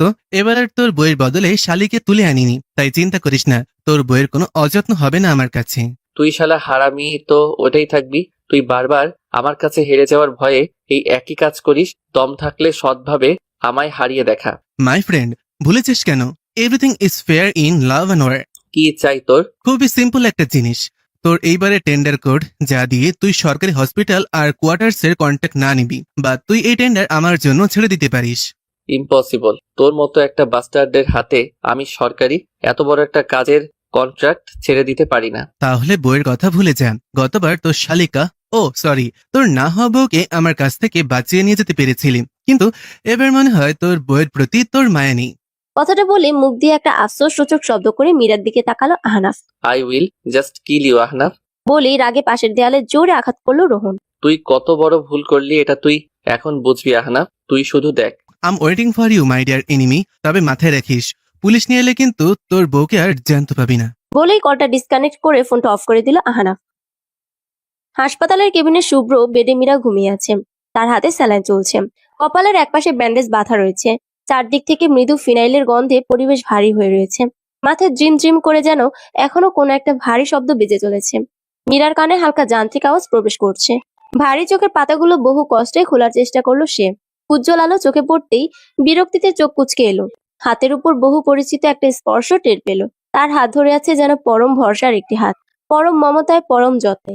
মীরা চোখ পিটপিট করে তাকালো। তবে চোখের সামনে ছাদের সাদা সিলিং ছাড়া আর কিছুই দেখা যাচ্ছে না। আস্তে আস্তে চোখের সামনে একটা পরিচিত মুখশ্রী ভেসে উঠল রোহনের। সে ঠোঁট নেড়ে মীরাকে কিছু একটা বলছে। চোখে স্পষ্ট উদ্বেগের ছাপ, কিন্তু কি বলছে রোহন তা মীরার কানে আসছে না। সে আবার চোখ বুজে নিল। লম্বা একটা শ্বাস টেনে নিয়ে আবার চোখ মেলল। এবার রোহনের কথাগুলো শুনতে পেল মীরা। মীরা, মীরা, কি হয়েছে? তোমার কোনো সমস্যা হচ্ছে? কথা বলো প্লিজ। কয়েকটা ঢোক গিলে আস্তে করে বলল মীরা। আমি কোথায় আছি? তুমি আমার কাছে আছো মীরা। আজকে কি হতে পারতো তার ধারণা আছে তোমার? গাড়ি ছাড়া একা একা কেন বেরিয়েছিলে তুমি? গলার স্বর খানিকটা উঁচু হয়ে যায় রোহনের, কিন্তু ততক্ষণে মীরা মোটামুটি স্বাভাবিক অবস্থায় ফিরে এসেছে। কাঁদো কাঁদো মুখ করে বলল সে। তুমি আমায় বকছো? কি করেছি আমি এমন? আমি কি কখনো একা বেরোই না? বিয়ের আগে তো আমি একাই চলাফেরা করেছি। মীরার উপর আচমকা রাগ দেখানোতে রোহন নিজেই একটু অসহায় বোধ করলো। মীরার গালে আদরে হাত বুলিয়ে বলল। Try to understand মিরু। বিয়ের আগে আর বিয়ের পর এক নয়। বিয়ের আগে তোমার লাইফে আমি ছিলাম না, এখন আমি আছি, আর সাথে আছে বিপদ। মীরার চোখ দিয়ে এখনো টপ টপ করে জল ঝরছে। খোলা জানালা দিয়ে আসা জোর বাতাসের দমকে ঈষৎ কেঁপে উঠছে চিকন ঠোঁটজোড়া। রোহন জানালা লাগিয়ে দিয়ে আবার এসে মীরার কাছে বসলো। গালে লেপড়ে থাকা ছোট ছোট চুলগুলোকে কানের পিছনে গুজে দিয়ে বলল। Don't Cry. এত কাদার মতো বকিনি। একটু জল খাবো। সরি মীরা, তোমার স্যালাইন চলছে, এখন তো কিছু দেওয়া যাবে না, একটু পরে খাও। এখন কটা বাজে? নাক টেনে চোখের জল মুছতে মুছতে জিজ্ঞেস করে মীরা। 12:30। রাত? না, দুপুর 12:30। কিছুক্ষণের জন্য হাঁ হয়ে যায় মীরার মুখ। কোনো রকমে মুখে কথা ফুটিয়ে বলে, কাল দুপুরে না আমি বাড়ি থেকে বেরিয়েছিলাম? তুমি প্রায় 10 ঘন্টা সেন্সলেস ছিলে মীরা। বিস্ময় চোখ দুটো বড় বড় হয়ে যায় তার, কিন্তু মুখে বলে, আমায় একটু বসিয়ে দাও না, আর শুয়ে থাকতে ভালো লাগছে না। মীরার পরনের শাড়ি আগেই হসপিটাল থেকে চেঞ্জ করে দিয়েছে। তার গায়ে সবুজ একটা ড্রেস। রোহন খুব সাবধানে মীরাকে বুকের সাথে জড়িয়ে ধরে বসায় খুব যত্নে। পরে পেছনে বালিশগুলো ঠিক করে দেয়। মীরা মাথা ঠেকিয়ে রাখে রোহনের বুকে। কি জোরে চলছে তার হৃদস্পন্দন। বুকের ভেতরে লাল ডাব শব্দ যেন ছড়িয়ে পড়ছে মীরার শিরায় উপশিরায়। মীরা এক হাত দিয়ে জড়িয়ে নেয় রোহনের কোমর। মীরার ক্যানোলা লাগানো হাতটাকে আস্তে করে নিজের উরুর উপর রাখে রোহন। খুব সন্তর্পণে দু হাত দিয়ে মীরাকে জড়িয়ে রাখে সে। মীরার কানের কাছে খুব আস্তে করে বলে, আমার নিজের চেয়েও তোমার অস্তিত্ব আমার কাছে বেশি দামি। আমি তোমাকে হারানোর ঝুঁকি আর নিতে চাই না। কাল কি হয়েছিল? এই লোকটাই কে ছিল? তুমি কি আমায় কিছু জানাবে? এখন না মিরু, তুমি এখন ক্লান্ত, অসুস্থ। যা জানার তা পরে জানলেও চলবে। বিরোধাভাস করে ওঠে মীরা। আমি মোটেও অসুস্থ নই, বলুন না আমায়। ওই লোক নীরাকে কিডন্যাপিং করেছিল? তার মানে নীরা সত্যিই কথা বলতো? কাম ডাউন মীরা, এত উত্তেজিত হতে মানা করেছে তোমায় ডক্টর। তোমার সব প্রশ্নের উত্তর তুমি পাবে, তবে ধীরে ধীরে। মীরা হাল ছেড়ে দিল। রোহন একবার যখন না করছে, তো মীরা হাজার মাথা কুটলো সে কিছুই বলবে না। তাই বেশি উচ্চবাচ্য না করে রোহনের বুকের কাছে পড়ে রইল সে। রোহনের হাতের আঙ্গুলগুলি অবিশ্রান্ত ভাবে মীরার চুলের ভেতর চলছে। হঠাৎ কেবিনের দরজায় আওয়াজ হয়, খানিকটা সরে বসে রোহন। আস্তে করে মীরাকে বালিশের সাথে ঠেস দিয়ে বসিয়ে দেয়। কেবিনের ভেতর প্রবেশ করে মীরার মা বাবা। ওর মা এসে আগে মেয়েকে বুকের সাথে জড়িয়ে নেন। মাথায় হাত বুলিয়ে দিয়ে বলেন, জামাই যখন ফোন করে বলল তোকে পাওয়া যাচ্ছে না, আমার মনকু ডেকে উঠেছিল। ঠিক হয়ে যাবি, দেখিস মা। মাকে কতক্ষণ জড়িয়ে ধরে রইল মীরা। কতদিন হলো মায়ের কাছে যায় না। বিয়ের পর মাত্র 2 দিনের জন্য গিয়ে বাপের বাড়ি থেকেছিল এই 6 মাসের মাঝে। মায়ের গা থেকে মিষ্টি ওমটা যেন টেনে নিচ্ছে সে। মায়ের বুকে সেই যেন সকল দুশ্চিন্তা আর ক্লান্তির অবসান। হঠাৎ মীরার নজর গেল বাবার পেছনে মাথা নিচু করে দাঁড়িয়ে থাকা নীরার দিকে। সাথে সাথে তার মুখভঙ্গি খানিকটা পাল্টে গেল। নীরা ধীরে ধীরে হেঁটে এসে বেডের পাশে টুলটাতে বসলো। মলিন কণ্ঠে জিজ্ঞেস করলো, কেমন আছিস মীরা? শরীর কি এখনো খুব খারাপ? মীরা মাথা দুলে না বোঝালো। তারপর মায়ের দিকে তাকিয়ে আবার বলে ওঠে নীরা। মা বাবা, তোমরা একটু বাইরে যাও তো, আমার মীরার সাথে কথা আছে। নীরার কথায় অসন্তুষ্ট হলো রোহন, তবে রাগটাকে দমিয়ে বলল, তোমার ওর সাথে কিসের কথা? আর ডক্টর ওকে বেশি কথা বলতে, ট্রেস নিতে বারণ করেছে। চিন্তা করো না, সে তো মা বাবাকে বাইরে যেতে বলছে, তুমি থাকতে পারো। আর আমি এমন কিছু বলবো না যাতে মীরার ক্ষতি হয়। তুমি চাইলেও আমি তোমার সাথে মীরাকে একা ছাড়তাম না। নীরা অল্প হাসে। তাদের মা বাবা মীরার মুখের দিকে তাকিয়ে কেবিনের বাইরে চলে যায়। মেয়ে আর মেয়ে জামাইয়ের কথা তারা কিছু বুঝতে পারছেন না। মা বাবা বেরিয়ে যেতেই মীরার একটা হাত ধরে বলে নীরা, আমায় ক্ষমা করে দিস রে মীরা, বারবার আমি তোকে ভুল বুঝে গেছি আর কষ্ট দিয়ে গেছে। মীরা একটা ছোট নিঃশ্বাস ফেলে বলে, এতে ক্ষমা চাওয়ার কি আছে? তোর জায়গায় আমি হলেও এইভাবেই ভাবতাম ঘটনাটা। সত্যি সেদিন তোকে কিডন্যাপ করা হয়েছিল। তার জন্য নয় রে মীরা, আমি ইচ্ছে করে তোর ভালোবাসার মানুষটাকে কেড়ে নিতে চেয়েছিলাম, তোর সংসার ভাঙার চেষ্টা করেছিলাম। এটা কি কমলাচার? তুই নিজের ভুল বুঝতে পেরেছিস, সেটাই আমি খুশি নীরা। কিন্তু ফার্দার এই ঘটনা ঘটাতে যাস না কিন্তু। মীরার শেষের কথায় রোহনও ভরকে গেল। কি তেজ রে বাবা! এবার রোহন নীরাকে উদ্দেশ্য করে বলল, পারলে ঋতুর কাছে ক্ষমা চেয়ে নিও, ছেলেটা তোমাকে খুবই ভালোবাসে। আমি আমার ভুল বুঝতে পেরেছি রোহন। এত এত অপমান আর অবহেলার পরও রিজুর আমার প্রতি গিয়ারি বুঝিয়ে দেয় আমার প্রতি ওর ভালোবাসা, আর আমার ভুলটাকে চোখে আঙুল দিয়ে দেখিয়ে দেয়। এই বলে নীরা চোখ থেকে গড়িয়ে পড়া একটা ফোঁটা অশ্রু মুছে নেয়। প্রমীলা দেবী চিন্তায় অস্থির হয়ে আছেন। সেই কোন সকালে রোহন ফোনে মীরার একটা খবর দিয়েছিল। এরপর থেকে আর কোনো পাত্তাই নেই। টেনশনে তিনি পুরো ড্রয়িং রুমের এ মাথা ও মাথা পায়চারি করে চলেছেন। দরজায় কলিং শব্দ হতেই পায়, ছুটে এসে দরজা খুলে দেন। দরজায় কলিং বেল বাজতেই শব্দ হতেই ছুটে এসে দরজা খুলে দেন তিনি। দরজা খুলতেই দেখতে পান মীরাকে পাজাকোলা করে রোহন দাঁড়িয়ে আছে। মেয়েটার মাথায় ব্যান্ডেজ। একদিনে চোখ মুখ বসে গেছে। ক্লান্ত হয়ে নিশ্চয়ই এভাবে রোহনের বুকের সাথে মিশে আছে। ওনার চোখে জল আসে মেয়েটার অবস্থা দেখে। সরে গিয়ে তাদের ভেতরে ঢোকার জায়গা করে দিলেন তিনি। মীরার অবশ্য শাশুড়ির সামনে এইভাবে বরের কোলে চড়ে আসতে লজ্জায় মাথা কাটা যাচ্ছিল। রোহনকে সে বার কয়েক বলেছে নামিয়ে দিতে, কিন্তু এই লোক শুনলে তো, তাই লজ্জার হাত থেকে নিস্তার পেতে ঘুমের ভান ধরে রোহনের সাথে মিশে আছে এভাবে। ওকে নিয়ে সোজা ঘরে চলে যাও রোহন। মেয়েটার ওপর দিয়ে যা ঝড় বয়ে গেল, আর আহনাফের কি ব্যবস্থা করলে? ওকে মেন্টাল অ্যাসাইলামে নিয়ে যাওয়া হয়েছে মা। ডক্টরদের ধারণা ও পুরোপুরি আউট অফ মাইন্ড। ওর কথা বাদ দাও এখন। হ্যাঁ, তুমি মীরাকে নিয়ে যাও, আমি খাবার পাঠাচ্ছি। মীরার 56 কেজির ভারী শরীরটাকে নিয়ে রোহন অবলীলায় দোতলায় এসে পৌঁছালো। মীরা ওর বুকে হালকা একটা কিল দিয়ে বলল। তুমি একটা নির্লজ্জ মানুষ। রোহন তার ঠোঁটে চমৎকার হাসি ফুটিয়ে তোলে, প্রাণ খোলা হাসি, আর বলে। নিজের বউয়ের জন্য এতটুকু নির্লজ্জ হওয়াই যায়। রুমে এসে মীরাকে নিয়ে বিছানার কাছে যেতে চাইলে মীরা আচমকা বলে ওঠে। এই এখানে না, এখানে না, সোজা ওয়াশরুমে নিয়ে নামিয়ে দাও। রোহন এবার চোখে মুখে দুষ্টু হাসি ফুটিয়ে বলে। কি ব্যাপার, মাথায় চোট পেয়ে বউটা কি আমার একটু বেশি রোমান্টিক হয়ে গেল নাকি? মীরা কপট রাগ দেখিয়ে বলে। ইস, তুমিও না, এবার নামাও আর কাবার থেকে জামা কাপড়গুলো দাও একটু। এসব পাল্টে পরে বিছানায় উঠবো। গা থেকে একটা হসপিটাল হসপিটাল গন্ধ আসছে। আচ্ছা ঠিক আছে, কোনো দরকার লাগলে আমাকে বলবে, কেমন? মীরা ওয়াশরুম থেকে বেরিয়ে নিজেই এসে বিছানায় বসলো। রোহনের দিকে তাকিয়ে বলল। এবার তো কাহিনী বলো। আরে আমায় ফ্রেশ তো হতে দাও। বলেই রোহন ঢুকে গেল বাথরুমে। মীরা তার যাওয়ার দিকে তাকিয়ে একটা দীর্ঘশ্বাস ফেলে। রোহন বেরোতেই মীরা কিছু বলতে নিলে ওকে থামিয়ে দিয়ে বলে ওঠে রোহন। নট নাও, আমি খাবার নিয়ে আসছি, খেতে খেতে শুনবে। মীরা আবারও মুখ গেজ করে বসে রইল। একটু পর রোহন ধোয়া ওঠা গরম ভাতের উপর ঘি ছড়িয়ে সাথে ঝরঝরে আলু ভাজা নিয়ে আসে। প্লেট নিয়ে বিছানার এক কোণায় বসে সুন্দর করে ভাত মেখে যত্ন করে মীরার মুখে তুলে দেয়। মীরা ভাত চিবোতে চিবোতেই বলে। আরে এবার তো বলো। বলছি বাবা, বলছি। আহনাব ছিল আমার ছোটবেলার বন্ধু। স্কুল কলেজ ইউনিভার্সিটি সবই আমরা একসাথে কাটিয়েছি। বিস্মিত হয় মীরা। ওই লোকটা তোমার বন্ধু? ছিল, ও আমার বন্ধু ছিল মীরা। ছোট থেকে ও ভালোই ছিল, কিন্তু ধীরে ধীরে কেমন যেন পাল্টে গেল। আমাদের চেনা আহনাবকে কেউ আমরা খুঁজে পেতাম না। কেমন গম্ভীর, শান্ত, একটু কিছু বললেই রেগে যেত। আসলে 13 বছর বয়সেই ওর মা মারা গেছিল, তো সেই ধাক্কাটা হয়তো নিতে পারিনি। আমরা সবাই ভেবেছিলাম হয়তো ধীরে ধীরে ও ঠিক হয়ে যাবে। আমরা সবাই ওকে সময় দিতাম, কিন্তু সমস্যাগুলো সময়ের সাথে সাথে বাড়তে লাগলো। ও কেমন যেন হিংস্র হয়ে উঠতে লাগলো। বেপরোয়া, বেহিসেবি, যা চাই ওর তা লাগবেই। আমরা ওকে বেশি ঘাটাতাম না কেউ, কিন্তু দিন দিন ওর আমার প্রতি ভাবমূর্তি পাল্টাতে লাগলো। ও আমাকে নিয়ে কম্পিটিটর ভাবতে শুরু করলো। কথার এই ক্ষেত্রে এসে একটা দীর্ঘশ্বাস যেন গোপন করলো রোহন। আবার বলল। কিন্তু বিশ্বাস করো, আমি বা আমাদের ফ্রেন্ড সার্কেলের কেউ এখনো কোনো রকম বাজে ব্যবহার করিনি, বরং ওকে সাপোর্ট করতাম। কিন্তু আমরা ভুল ছিলাম। ওর অবস্থা ভালো না হয়ে আরো খারাপ হতে শুরু করলো। ও একটা সাইকোতে পরিণত হলো, আর ওর বাবাও ওকে সময় দিতে পারতো না। আমার মনে হয় ও খুব বাজে সিচুয়েশন দিয়ে যাচ্ছিল, কিন্তু আহনাব সেটা থেকে বের হতে চাইতো না। আমরা অনেক চেষ্টা করছিলাম ওকে ঠিক করার, কিন্তু আমরা কিছুই করতে পারিনি। জানো, আমাদের সাথে একটা মেয়ে পড়তো, নীলিমা বলে, মধ্যবিত্ত পরিবারের খুব ভালো মেয়ে। তখন আমরা সবে মাস্টার্সে পড়ি। আহনাব পছন্দ করে বসলো ওকে। একদিন সাহস করে প্রপোজও করে বসলো। তারপর কি হলো? ওই আপুটা কি এক্সপেক্ট করেছিল? জানতে চাইলো মীরা। না, নীলিমা ওকে রিজেক্ট করেছিল, কারণ আমাদের ব্যাচের প্রায় সবাই জানতো ওর এই অবস্থার কথা। আর কেউ কি জেনে শুনে এমন একটা মানুষের সাথে জীবন জড়াতে চাইবে? নীলিমাও চাইনি, কিন্তু একটা রিজেকশনের দাম যে এত বড় হবে তা আমরা কেউ ভাবতেই পারিনি। কেন, কি হয়েছিল? মীরার প্রচুর কৌতূহল নিয়ে জানতে চাইলো। ততক্ষণে ওর খাওয়া শেষ। মীরার মুখটা সযত্নে মুছিয়ে দিয়ে বলল রোহন। তারপর একটা অ্যাক্সিডেন্টে নীলিমা পুরো প্যারালাইজড হয়ে গেল। ওর শরীরের নিচের অংশ পুরোটাই অবশ হয়ে যায়। এমন কি করে হলো? মীরার কণ্ঠে বিস্ময়।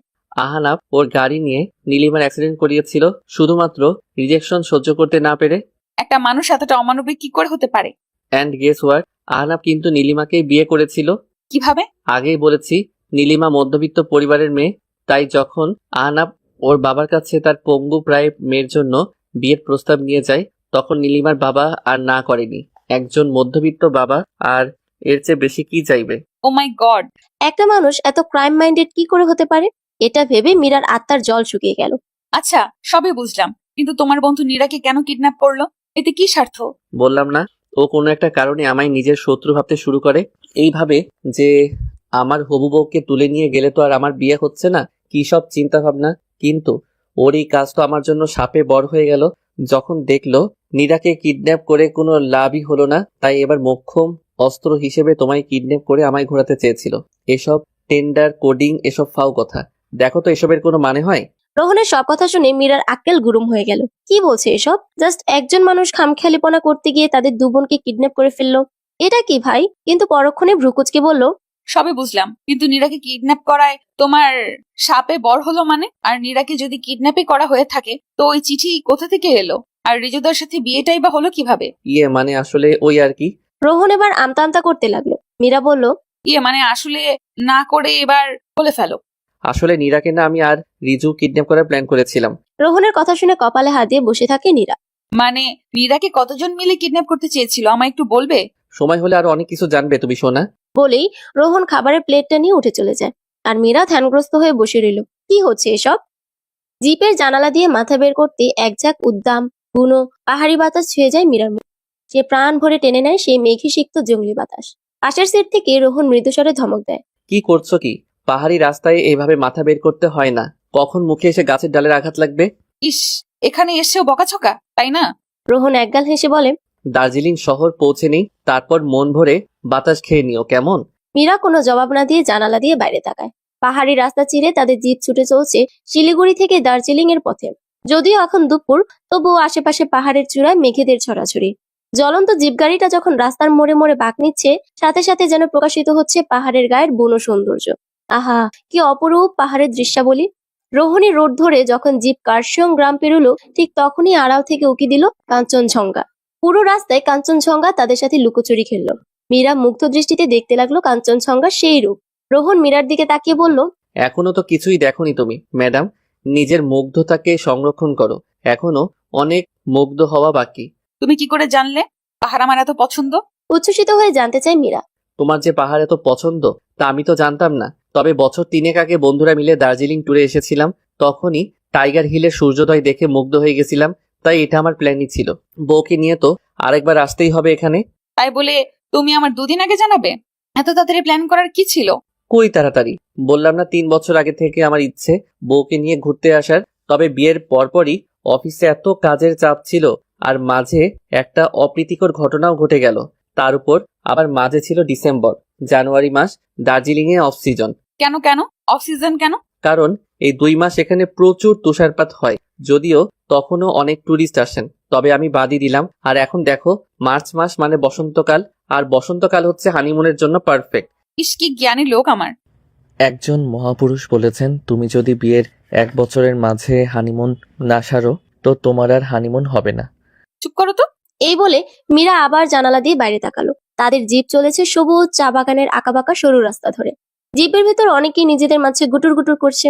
একটা বড় বাজারের মতো জায়গাতে পৌঁছাতেই বোর্ডে বড় বড় ইংরেজি হরফে লেখা আছে ঘুম। মীরা অবাক হয়ে জিজ্ঞেস করলো। ঘুম কি গো? এই জায়গাটার নামই ঘুম, মীরা। মীরা যার পর নাই আশ্চর্য হয়ে ভাবলো, জায়গার নাম ঘুম।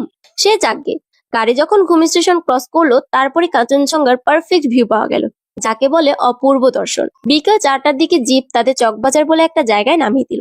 মীরা আশেপাশে চোখ বুলিয়ে দেখলো প্রচুর মানুষের ভিড়। পাহাড়ি উপজাতিদের সাথে অনেক বাঙালিরাও রয়েছে। দেখেই বোঝা যাচ্ছে এরা প্রায় সবাই টুরিস্ট।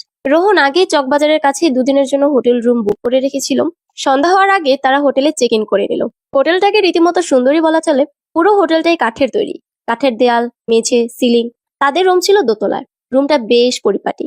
মাঝারি সাইজের রুমে দুজনের একটা বেড, সাথেই বড় জানালা, তার সাথে বসার জন্য 2টো বেতের সোফা, মাঝে একটা সেন্টার টেবিল, টিভি, ওয়াইফাই সহ যাবতীয় সুবিধাদি রয়েছে রুমে। রুমে সেই আগে হিটার অন করলো মীরা, কারণ ঠান্ডা যে কত প্রকার ও কি তা দার্জিলিং শহরে ঢুকেই তার বোঝা হয়ে গেছে। ভীষণ ক্লান্তিতে নরম বিছানায় গা এলিয়ে দেয় সে। ঢাকা থেকে এতটা জার্নি করে শরীরে আর কোনো এনার্জি অবশিষ্ট নেই তার। রোহন ওয়াশরুম থেকে বেরিয়ে বলে, ফ্রেশ হয়ে একটু ঘুমিয়ে নাও, সন্ধ্যার দিকে বাইরে যাব। বিছানার পাশের জানালাটা খুলে দিল রোহন। এদিকে তাকালেই চোখে পড়ে দূর পাহাড়ের গায়ে লেগে থাকা ছোট ছোট জনবসতি। পাহাড়ের গায়ে মেঘের লুকোচুরি খেলা। সন্ধ্যা নেমে এসেছে শহরের বুকে। খোলা জানালা দিয়ে হু হু করে পাহাড়িয়া বাতাস ঘরে ঢুকে পড়ছে। রোহন মীরাকে ডেকে তুলল, বলল, চলো বাইরে থেকে ডিনারটা সেরে আসি। মীরা অবাক হয়, বলে, এখনই? মাত্র তো 6টা বাজে। জি ম্যাডাম, কেননা রাত 8টার পর দার্জিলিং শহর ঘুমিয়ে যায়, তখন না কিছু খেতে পাবে আর না কি দেখতে পাবে। তাই জলদি রেডি হও, আর ভারী জ্যাকেট আর একটা শাল নিয়ে নাও, বাইরে কিন্তু প্রচন্ড ঠান্ডা। রোহনের কথা মতো মীরা তৈরি হয়ে বাইরে আসে। ততক্ষণে রোহন এক ট্যাক্সি ড্রাইভারের সাথে কথা বলে কাল সকালের জন্য ট্যাক্সির 2টো সিট নিজেদের জন্য ঠিক করে রাখলো। আজ রাতেই ট্যাক্সি ঠিক না করলে কাল এত ভোরে টাইগার হিল পৌঁছাতে পারবে না। মীরা একটা ব্লু ডেনিমের প্যান্টের সাথে হাঁটু অব্দি লম্বা সুতির স্কার্ট পরেছে। তার উপর চড়িয়েছে মোটা লেদার জ্যাকেট। লং লেয়ার চুলগুলোকে পনিটেল করা, পায়ে হাইনেক কেটস। রোহন মীরাকে এক নজর দেখে বলল, উফ, আমার এই বউটাকে যে আমি কোথায় লুকাই। প্রত্যুত্তরে মীরা একটা প্রশ্রয় মিশ্রিত হাসি দিয়ে সামনে এগিয়ে গেল। রাস্তার বাঁকটা নিতেই দেখা গেল গোধূলির শেষ আলোয় বিষণ্ণ 2টো কাঠের বেঞ্চ। বেঞ্চের মধ্যে এক ঝাঁক নেপালি মুখ, তাদের লাল লাল গাল, তাদের চোখের উজ্জ্বল দৃষ্টি, তাদের চ্যাপটা ঠোঁটের মিষ্টি হাসি। সামনের রেলিং এর গায়ে মত্ত 2জন প্রেমিক প্রেমিকা।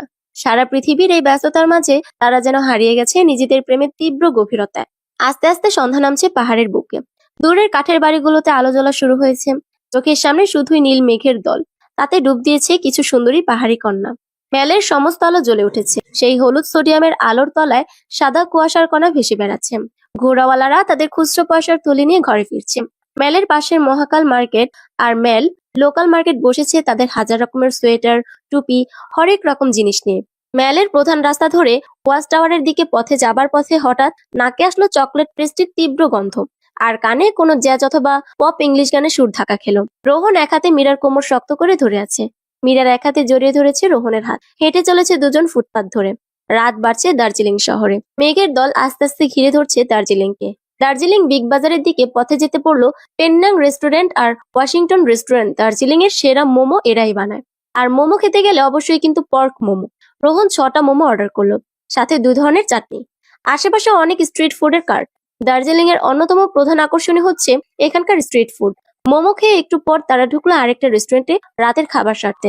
রোহন গরম গরম ভাত আর ঝাল ঝাল চিকেন অর্ডার করলো, তবে বসতে হবে কিছুক্ষণ। মীরা এবার রোহনকে জিজ্ঞেস করলো, তুমি কিন্তু এখনো আমায় সব খোলাসা করে বলনি। আজ সময় আছে, আজ বলো। মানে কি বলিনি আমি তোমায়? ওই দিন আমায় কি করে ওই লোকটার থেকে ফিরিয়ে এনেছিলে তা কিন্তু তুমি আমায় বলনি। বেড়াতে এসেও এসব নিয়ে পড়ে থাকবে তুমি? তোমার মনে হয় না সেসব কিছু আমার জানা উচিত? রোহন একটা দীর্ঘশ্বাস ফেলে বলল, আহনাব যে একটা সাইকো এটা তো আমি ভালো করেই জানতাম, কেননা যে কিনা তোমার বোনকে কিডন্যাপ করতে পারে শুধুমাত্র আমায় বিয়ের আসরে অপমান করতে, সে আরো অনেক কিছুই করতে পারে। সেদিন যখন ওর ফোন এলো আমার কাছে, এর পরপরই আমি লেগে যাই তোমার ফোনের লোকেশন ট্র্যাক করতে। কিন্তু এটা তো একা আমার পক্ষে সম্ভব না, পুলিশের হেল্প লাগবে। কিন্তু অফিসিয়াল ওদের কিছু জানাতেও পারবো না। আমার একজন বন্ধু আছে ঢাকা মেট্রোপলিটনের উচ্চপদস্থ কর্মকর্তা, আমি ওকে সবকিছু জানাই। সেও জানতো আহনাপের কথা, তাই আমরা আনঅফিসিয়ালি ব্যাপারটাকে নিয়ে এগোই। ওর টিম 1 ঘন্টার মধ্যে তোমার লোকেশন খুঁজে বের করে ফেলে। তোমায় রাখা হয়েছিল কমলাপুর রেল স্টেশনের আশেপাশে। সিভিল ড্রেসে 3-4 জন পুলিশ মিলে তোমায় ওখান থেকে বের করে আনে। তুমি তখন চেতনাহীন, আর যেহেতু আহনাপ মেন্টালি আনস্টেবল তাই ওকে জেল হাজতে না পাঠিয়ে অ্যাসাইলামে পাঠানো হয়েছে। আচ্ছা, ওই আপুটা কেমন আছে? মানে নীলিমা আপু? ও এখনো অক্ষম হয়ে বিছানায় পড়ে রয়েছে, তবে চিন্তার কারণ নেই। আহনাপের বড়লোক বাবা ওকে নিশ্চয়ই ফেলে দেবে না। শুধুমাত্র আহনাপের খামখেয়ালি পনার জন্য কতগুলো প্রাণ সংকটের মুখে। আর নীরার কিডন্যাপিং এর ব্যাপারটা? উফ, এত প্রশ্ন করো না তুমি, সব জানতে পারবে বলেছি তো। এখন খাও তাড়াতাড়ি। রাত 8টার পর কিন্তু এখানে রেস্টুরেন্ট, দোকানপাট সব বন্ধ হয়ে যায়, সো ফাস্ট। এই বলে রোহন খাওয়ায় মনোযোগ দিল। হোটেলে ফিরে এসে বলল মীরা, এখন কি করব? সবে তো 8:30 বাজে। কাল সকালে সূর্যোদয় দেখতে চাইলে কম্বল মুড়ি দিয়ে ঘুমিয়ে পড়ো। এই বলে লাইট অফ করে মীরাকে টেনে কম্বলের নিচে নিয়ে আসে রোহন। অ্যালার্মের শব্দে আড়মোড়া ভেঙে বিছানায় উঠে বসলো রোহন। যদিও এই হাড় কাঁপানো ঠান্ডায় কম্বলের ওম ত্যাগ করতে মন চায় না, তবে কিছু পেতে হলে তো কিছু ছাড়তেই হবে। সময় এখন রাত 3টার কাছাকাছি। পাশেই মীরা তার কোমর জড়িয়ে ধরে ঘুমের রাজে রয়েছে। মীরার ঘুমটা ভাঙাতে মন চাইছে না তার, তবুও উঠতে তো হবেই। প্রথমে রোহন মৃদুস্বরে ডাকলো, মীরা উঠো, এখনই আমাদের রেডি হয়ে বেরিয়ে পড়তে হবে।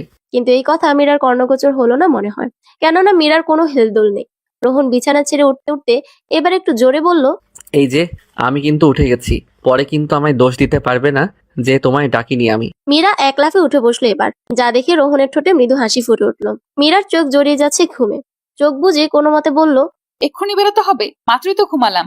রোহন কাছে এসে মীরার এলোমেলো চুলগুলোকে হাত দিয়ে ঠিক করতে করতে বলল, পরে এসে ঘুমিও, এখন চলো তো বাবা। এই সানরাইজ মিস করলে কিন্তু তোমার দার্জিলিং ট্যুরটাই বৃথা। রোহন আর মীরা রেডি হয়ে বাইরে এসে দেখলো হোটেলের সামনে তাদের সেই ট্যাক্সি ড্রাইভার দাঁড়িয়ে। ড্রাইভারটি বোধহয় বাঙালি। তিনি একগাল হেসে বললেন, দাদা, এখনই আমি আপনায় ফোন করতাম, জলদি উঠে আসুন। ট্যাক্সিতে আরো একটি কাপড় রয়েছে। এত রাতেও চারপাশে মানুষের ভিড়, রাস্তায় সারি সারি জিপের বহর, চারপাশে এত গাড়ি আর কোলাহলে অবাক হয় মীরা। এতগুলো মানুষের একটাই গন্তব্য, টাইগার হিল। বাইরে হাড়হিম করা ঠান্ডা, তবে এই ঠান্ডাকে তোয়াক্কা না করেই সবাই বেরিয়ে পড়েছে। রোহন ভালো করে মোটা একটা শাল জড়িয়ে দেয় মীরার গায়ে। যদিও তাদের সবারই জ্যাকেট, টুপি, হাত মোজা, পা মোজা পরা রয়েছে, তবুও মনে হচ্ছে শীত যেন কামড়ে ধরছে সারা শরীর। তাদের ট্যাক্সি ছুটে চলেছে পাহাড়ি অন্ধকার রাস্তা ধরে। দুপাশে পাইন গাছের সারি, জঙ্গলের মতো জায়গাগুলোতে কুয়াশায় চারিপাশ আরো ভীতিকর হয়ে রয়েছে। টাইগার হিল জায়গাটি দার্জিলিং শহর থেকে 11 কিলোমিটার দূরে অবস্থিত। এর উচ্চতা প্রায় 7,500 ফুট। সূর্যোদয়ের সময় নিচু উচ্চতায় সূর্যকে দেখতে পাওয়ার আগে কাঞ্চনজঙ্ঘা শিখরগুলি আলোকিত হয়ে ওঠে, যা টাইগার হিল থেকে খুব স্পষ্টভাবে দেখতে পাওয়া যায়। তাছাড়াও এখান থেকে আকাশ পরিষ্কার থাকলে দক্ষিণে কার্শিয়াং শহর এবং কিছু দূরে দক্ষিণে তিস্তা নদী, মহানন্দা নদ, পালাশন নদ ও মেচি নদীকে সর্পিল পথে এঁকে বেঁকে চলতে দেখা যায়। চোলা পর্বতমালার পিছনে অবস্থিত তিব্বতের চুমুলরিপ পর্বতটিকেও টাইগার হিল থেকে দেখা যায়। ওখানে পৌঁছে অনেক অনেক গাড়ির পেছনে তাদের গাড়ি পার্ক করা হলো। ঘড়িতে সময় তখন 4:30। রোহন শক্ত করে মীরার হাত ধরে সামনে এগোতে লাগলো।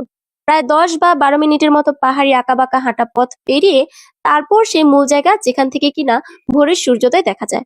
ওখানে পৌঁছাতে গিয়ে মীরার রীতিমতো হাঁপ ধরে যায়, যেহেতু জায়গাটা অনেকটা উঁচু। তারা সেখানে পৌঁছে দেখলো অজস্র মানুষের ভিড়ে যেন পা ফেলার জায়গা অব্দি নেই। কোলাহলে পূর্ণ পুরো জায়গা। হাজারো মানুষের পশ্চাৎদেশ ছাড়া আর তেমন কিছু চোখে পড়লো না তাদের। কিন্তু রোহন মীরাকে দুহাতে জড়িয়ে ধরে সামনে মানুষের ভিড় ঠেলে এগিয়ে যেতে লাগলো। কিন্তু সবার মুখ থেকে আফসোস সূচক বাণী বেরিয়ে আসছে। পুরো টাইগার হিল যেন হাহাকার করে উঠল। সামনে তাকিয়ে দেখা গেল পুরো আকাশ কুয়াশায় মোড়ানো।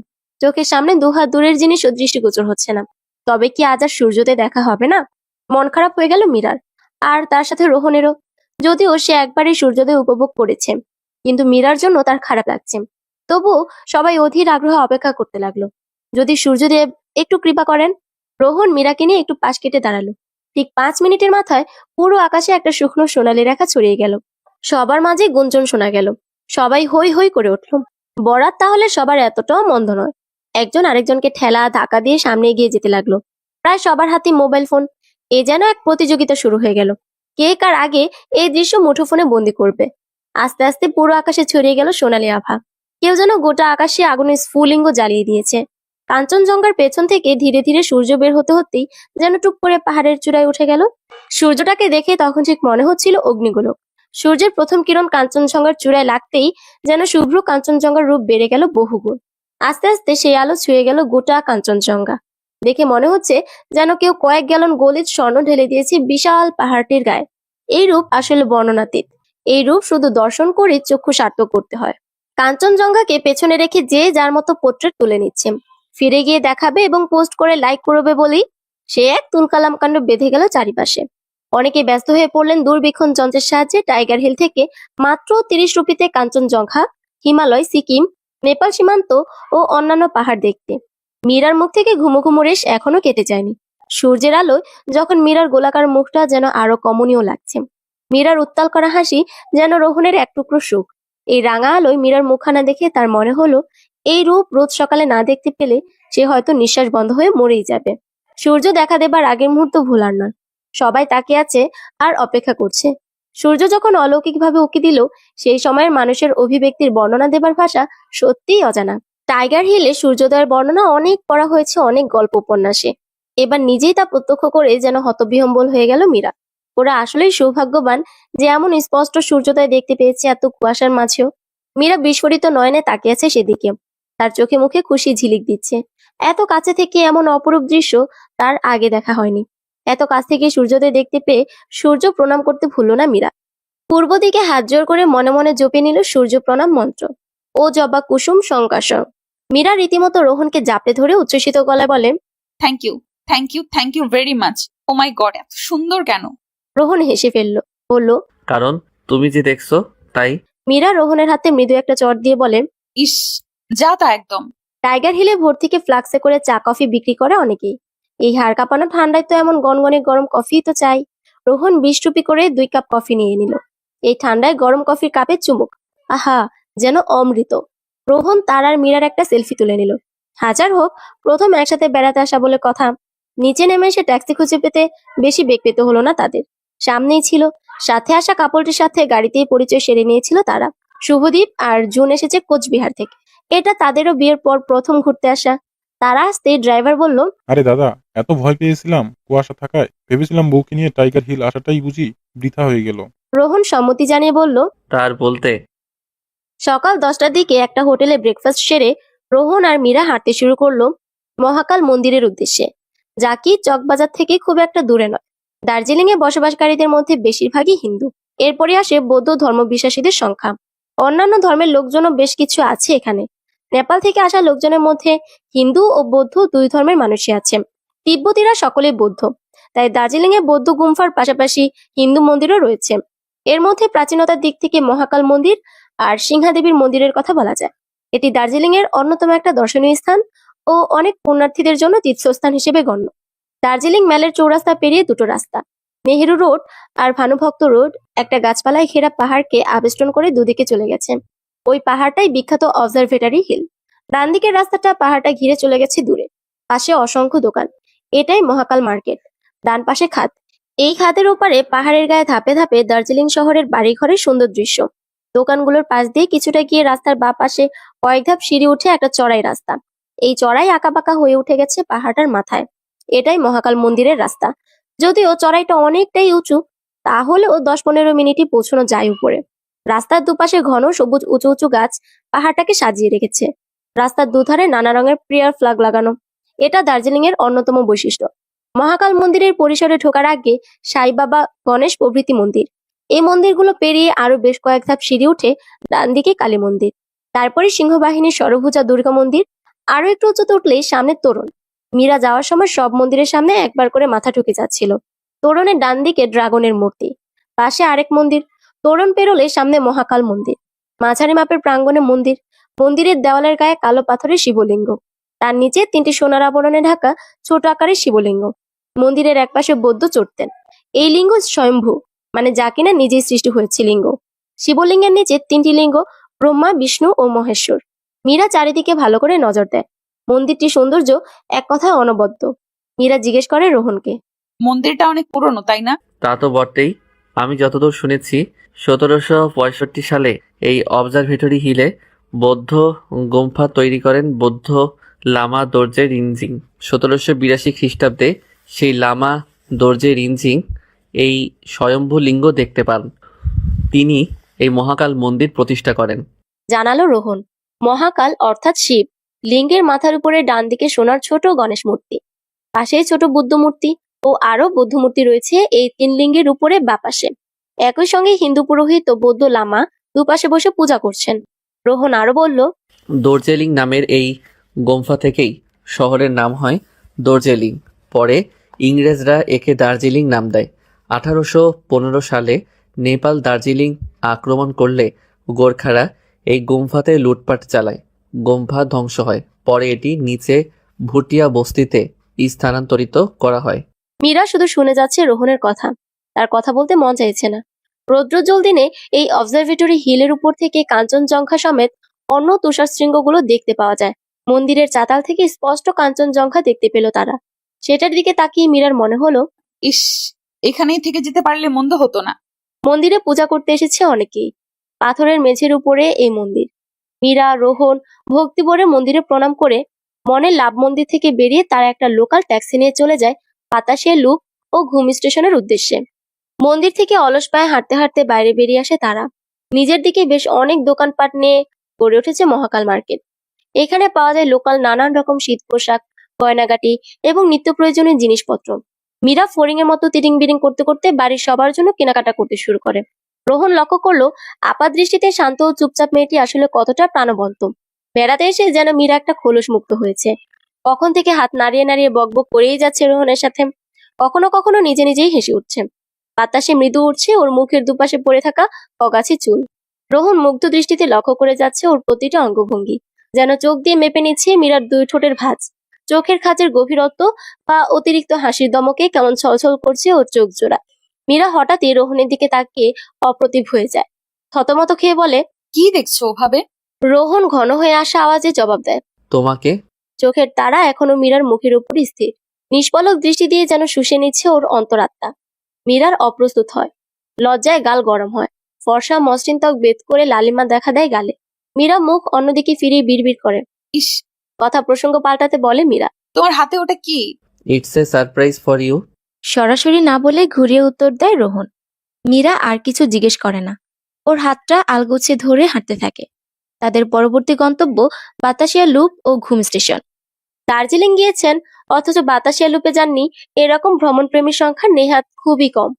দার্জিলিং এর এক নয়নাভিরাম দৃশ্য এখানে উপভোগ করা যায়, যা কতটা অসাধারণ তা নিজের চোখে না দেখলে ধারণা করাটা কঠিন। দার্জিলিং এর বিখ্যাত টয় ট্রেনে বসে গেলে বাতাসিয়া লুপে আসতেই হবে। হিলকার্ট রোডে অবস্থিত বাতাসিয়া লুপ দার্জিলিং এর অন্যতম জনপ্রিয় পর্যটন কেন্দ্র। শহর থেকে দূরত্ব মাত্র 5 কিলোমিটারের। ট্যাক্সিতে করে সময় লাগবে মাত্র 20 মিনিট। সমুদ্রপৃষ্ঠ থেকে 6,700 ফুট উঁচুতে দার্জিলিং শহরটি, তাই বাতাসিয়া লুপ এবং রেল স্টেশন বা রেল লাইনও অনেক উপরে। এটি ভারতীয় রেলের সর্বোচ্চ রেল স্টেশন। বাতাসিয়া অর্থ বাতাসের জায়গা, লুপ মানে বাঁক। এখান থেকে সরাসরি কাঞ্চনজঙ্ঘা, অন্নপূর্ণা ও অন্যান্য হিমালয় শৃঙ্গের চূড়া দেখতে পাওয়া যায়। লুপের চারপাশে নানা প্রজাতির ফুলের সমাহার।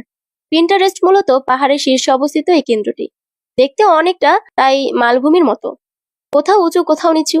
ব্রিটিশরা দার্জিলিংকে তাদের গ্রীষ্মকালীন অবসর যাপনের কেন্দ্র হিসেবে গড়ে তুলতে চেয়েছিল, যার ফলস্বরূপ 1919 সালে প্রতিষ্ঠিত হয় বাতাসিয়া লুপ।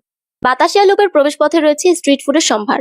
ভেতরে বিশাল এক চত্বর, সাজানো গোছানো ছিমছাম পরিবেশ, বিশাল ফুলের বাগান। মুগ্ধ দৃষ্টিতে মীরা চারপাশে নজর বুলিয়ে যাচ্ছে। কখন যে রোহনের থেকে একটু পিছিয়ে পড়লো। আশেপাশে প্রচুর পর্যটকের ভিড়, সবাই নিজেদের মতো ব্যস্ত। হঠাৎ নজর গেল পাশে 2-3টে ছেলে মীরার দিকে কেমন একটা নজরে তাকিয়ে আছে, কেমন একটা বিশ্রী ইঙ্গিত করছে। মীরার গা ঘিন ঘিন করে উঠল। এক ছুটে এসে সে রোহনের গায়ের সাথে সংকুচিত হয়ে দাঁড়ালো। রোহন ভ্রু উঁচিয়ে মীরার দিকে তাকিয়ে জানতে চাইলো কি হয়েছে। তারপর মীরার দৃষ্টি অনুসরণ করে সামনে তাকাতেই সেও ছেলেগুলোকে দেখতে পেল। রোহন এক হাতে মীরার কোমর জড়িয়ে ধরে নিজের সাথে মিশিয়ে নিল। আকস্মিক ঘটনায় মীরা হতভম্ব হয়ে গেল। সাথে সাথে রোহন মীরার কপালে একটা স্পর্শ চুমু এঁকে দিল। মীরা বিস্মিত, নির্বাক, লজ্জায় কান গরম হয়ে উঠেছে।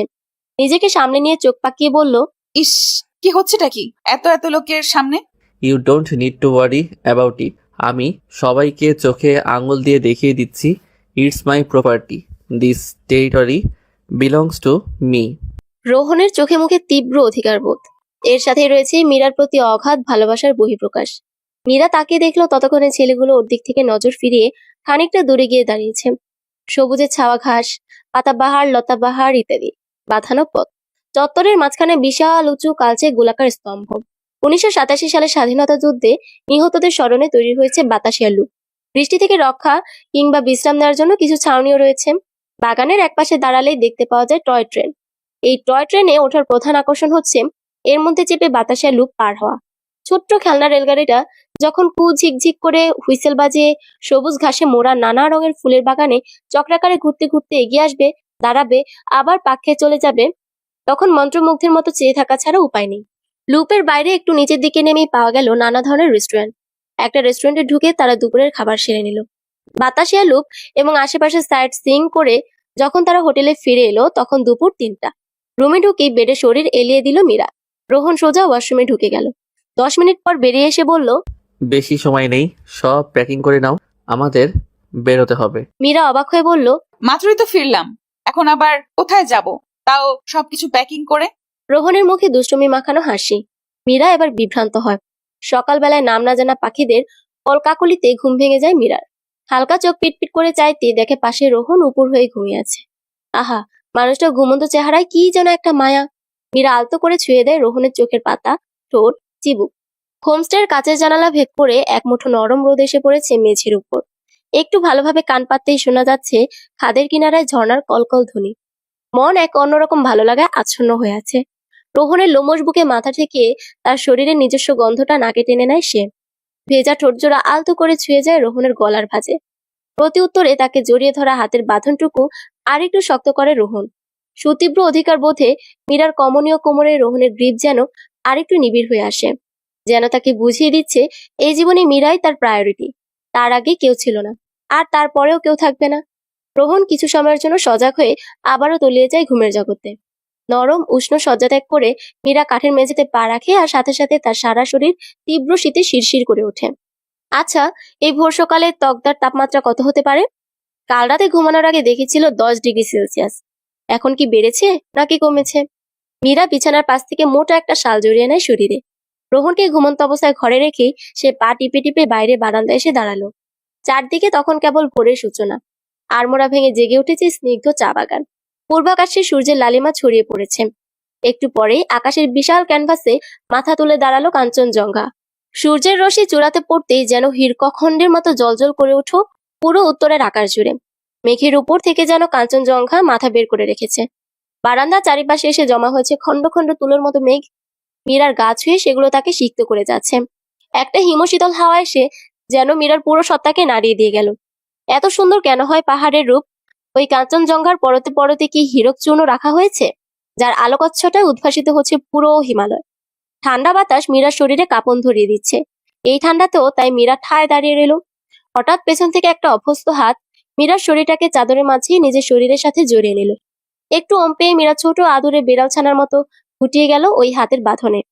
রোহন সদ্য ঘুম থেকে ওঠা ভারী গলায় বলল, এটা কিন্তু ঠিক হলো না মিরু। তুমি আমাকে ছাড়াই সকালে প্রথম কাঞ্চনজঙ্ঘা দেখে ফেললে, আমাকে ডাকলে কি হতো? মীরা হেসে রোহনের দুহাত জড়িয়ে ধরে। রোহন টুপ করে মীরার ডান গালে একটা চুমু খায়, তারপর বাম গালেও। শিরশির করে ওঠে মীরা।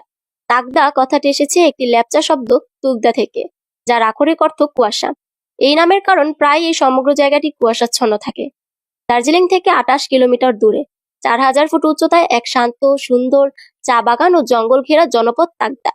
কুয়াশা মাখা পাকদণ্ডী, পাখিদের কলতান, ঘন জঙ্গলের মধ্য দিয়ে হাঁটা পথ, একাধিক পাহাড়ি ঝর্ণার অবিরত বয়ে চলার আওয়াজ তাগদার ইউএসপি।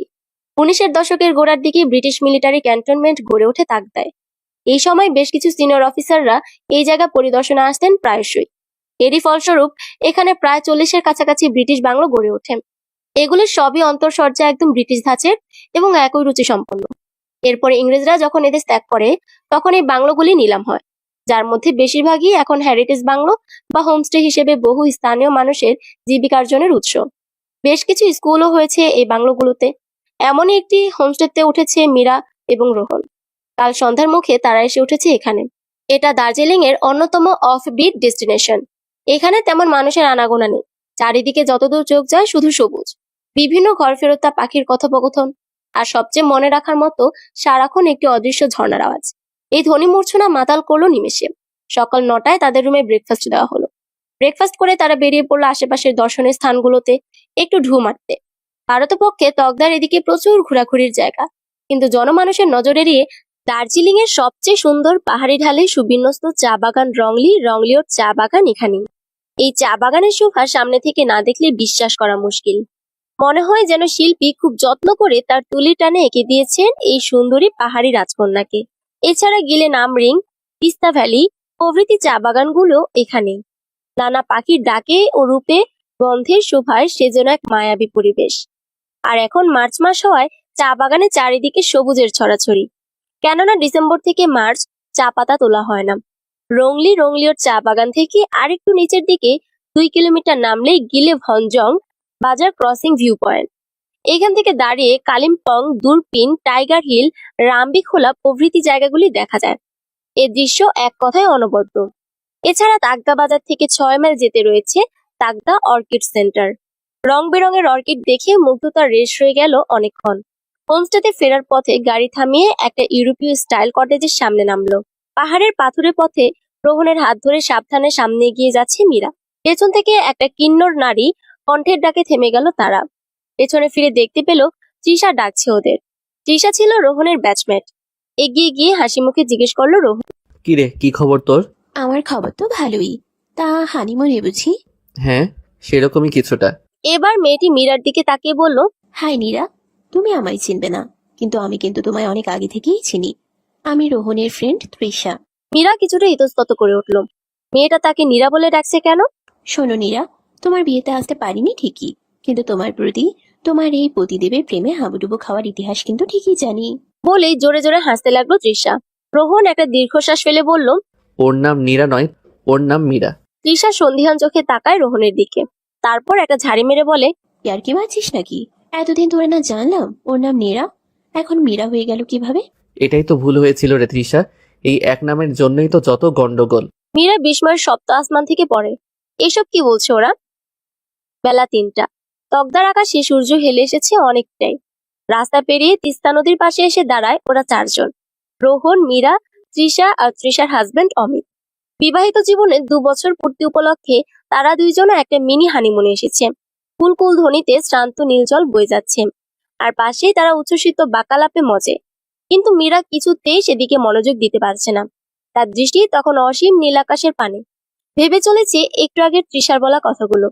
তার আর রোহনের বিয়েতে যে কোনো একটা গড়বড় রয়েছে তা সে ভালো করেই বুঝতে পারছে।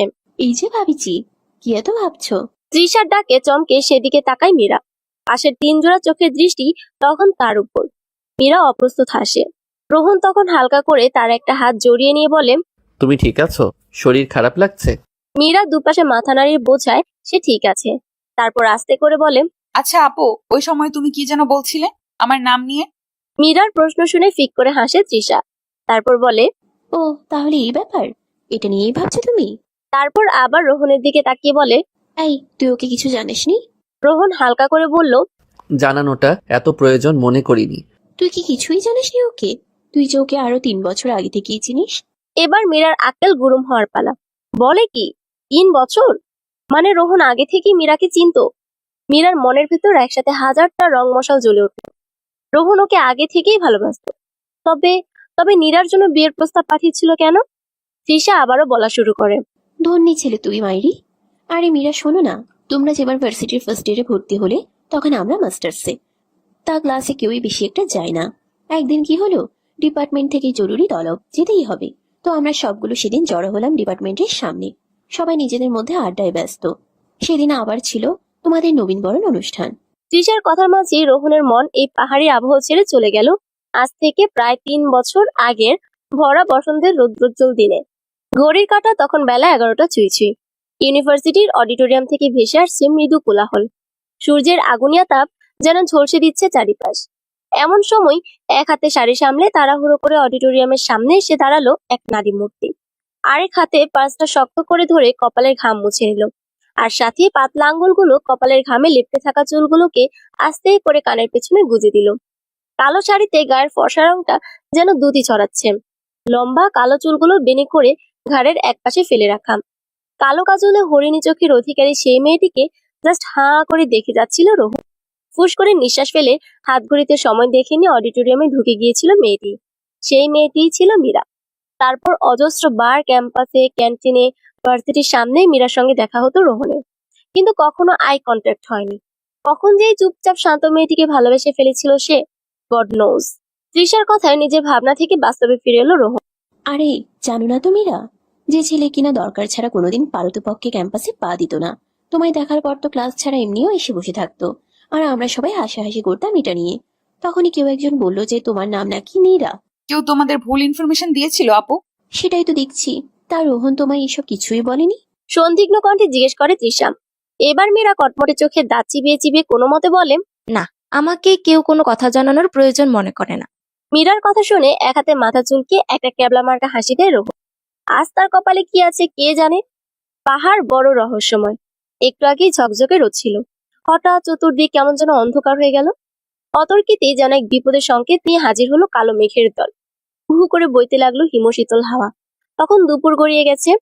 তৃষাদের থেকে বিদায় নিয়ে ওরা আবারও গাড়িতে উঠে বসলো। গন্তব্য ওদের হোমস্টে। এই আবহাওয়ার বাইরে থাকা বিপজ্জনক। পাহাড়ি রাস্তার দক্ষ হাতে ড্রাইভার গাড়ি এগিয়ে নিয়ে যেতে লাগলো। চারিদিকে সবুজের সমারোহ আর মেঘ কুয়াশা, আবার কখনো রোদ মন ও চোখকে বড়ই আরাম দিচ্ছিল ওদের। তারা যেন ভেসে যাচ্ছিল উতল হাওয়ায়। কিন্তু মীরার মুখ তখনও বেজার, মনে চলছে সন্দেহের দোলাচল। মীরার দৃষ্টি আকর্ষণ করতে রোহন খুব খুব করে গলায় আওয়াজ করলো। মীরা ওর দিকে না ঘুরেই সরু চোখে তাকালো। রোহন একটু বোকা বোকা হেসে বলল, ওরম তাকেও না, আমি ক্যাবলা হয়ে যাই, আমার চোখের ভাষা যায় হারিয়ে। মীরা চোখ রাঙিয়ে কেটে কেটে বলল, দাঁড়াও না, তোমার ক্যাবলা হাওয়া বের করছি আমি। রোহন একটা ফাঁকা ঢোক গিলে বিড়বিড় করলো। আবহাওয়া সত্যিই বড় খারাপ। ওরা রুমে পৌঁছানোর আগেই ঝিরিঝিরি বৃষ্টি শুরু হয়ে গেল। ঠান্ডায় হাড়ে হাড়ে কাঁপন ধরিয়ে দিচ্ছে। কোনো মতে রুমে পৌঁছে রোহনের কলার চেপে ধরলো মীরা। বিছানায় ফেলে দিয়ে বলল, বলো কি লুকাচ্ছ এতদিন ধরে আমার থেকে? মীরার দুহাতে আঁকড়ে ধরে ওকে উল্টে বিছানায় ঠেসে ধরলো রোহন। ওর চোখগুলো দপ করে জ্বলে উঠলো। পিশিয়ে বলল, হ্যাঁ, লুকিয়েছি আমি তোমার থেকে অনেক কিছু, অ্যান্ড আই নেভার রিগ্রেট ইট। তুমি কি আজ আমায় অন্তত সবটা বলবে? প্লিজ আজকে অন্তত কথাটা ঘুরিও না তুমি। মীরার গলায় মুখ ডুবিয়ে একটা লম্বা শ্বাস টেনে নেয় রোহন। তারপর ভারী গলায় বলে, কেউ একজন আমায় জানিয়েছিল তোমার নাম নীরা। এরপর থেকে আমি তোমার প্রতিটা স্টেপস ফলো করতাম, কিন্তু মীরা এবং নীরা ওয়ার্ড দুটো কাছাকাছি হওয়ায় তোমার নাম নিয়ে আমি তেমন মাথা ঘামাইনি। বিয়ের আগে আমি লাস্ট তোমায় দেখেছিলাম ইউনিভার্সিটি রিইউনিয়ন অনুষ্ঠানে। সেখানেও তুমি একটা কালো শাড়ি পরে গেছিলে, and trust me, I missed a heartbeat. Meera এবার ওকে ঠেলে সরিয়ে দিয়ে বিছানায় পা গুটিয়ে বসলো। গায়ে কম্বল জড়িয়ে নিয়ে বলল, তারপর আর কি, বন্ধুরা বলল প্রপোজ করে দে। আমি ভাবলাম ধুর, প্রপোজ করলে যদি রিজেক্ট করে দেয়, তাই সরাসরি বাড়িতে বিয়ের প্রস্তাব দেওয়াটাই শ্রেয়।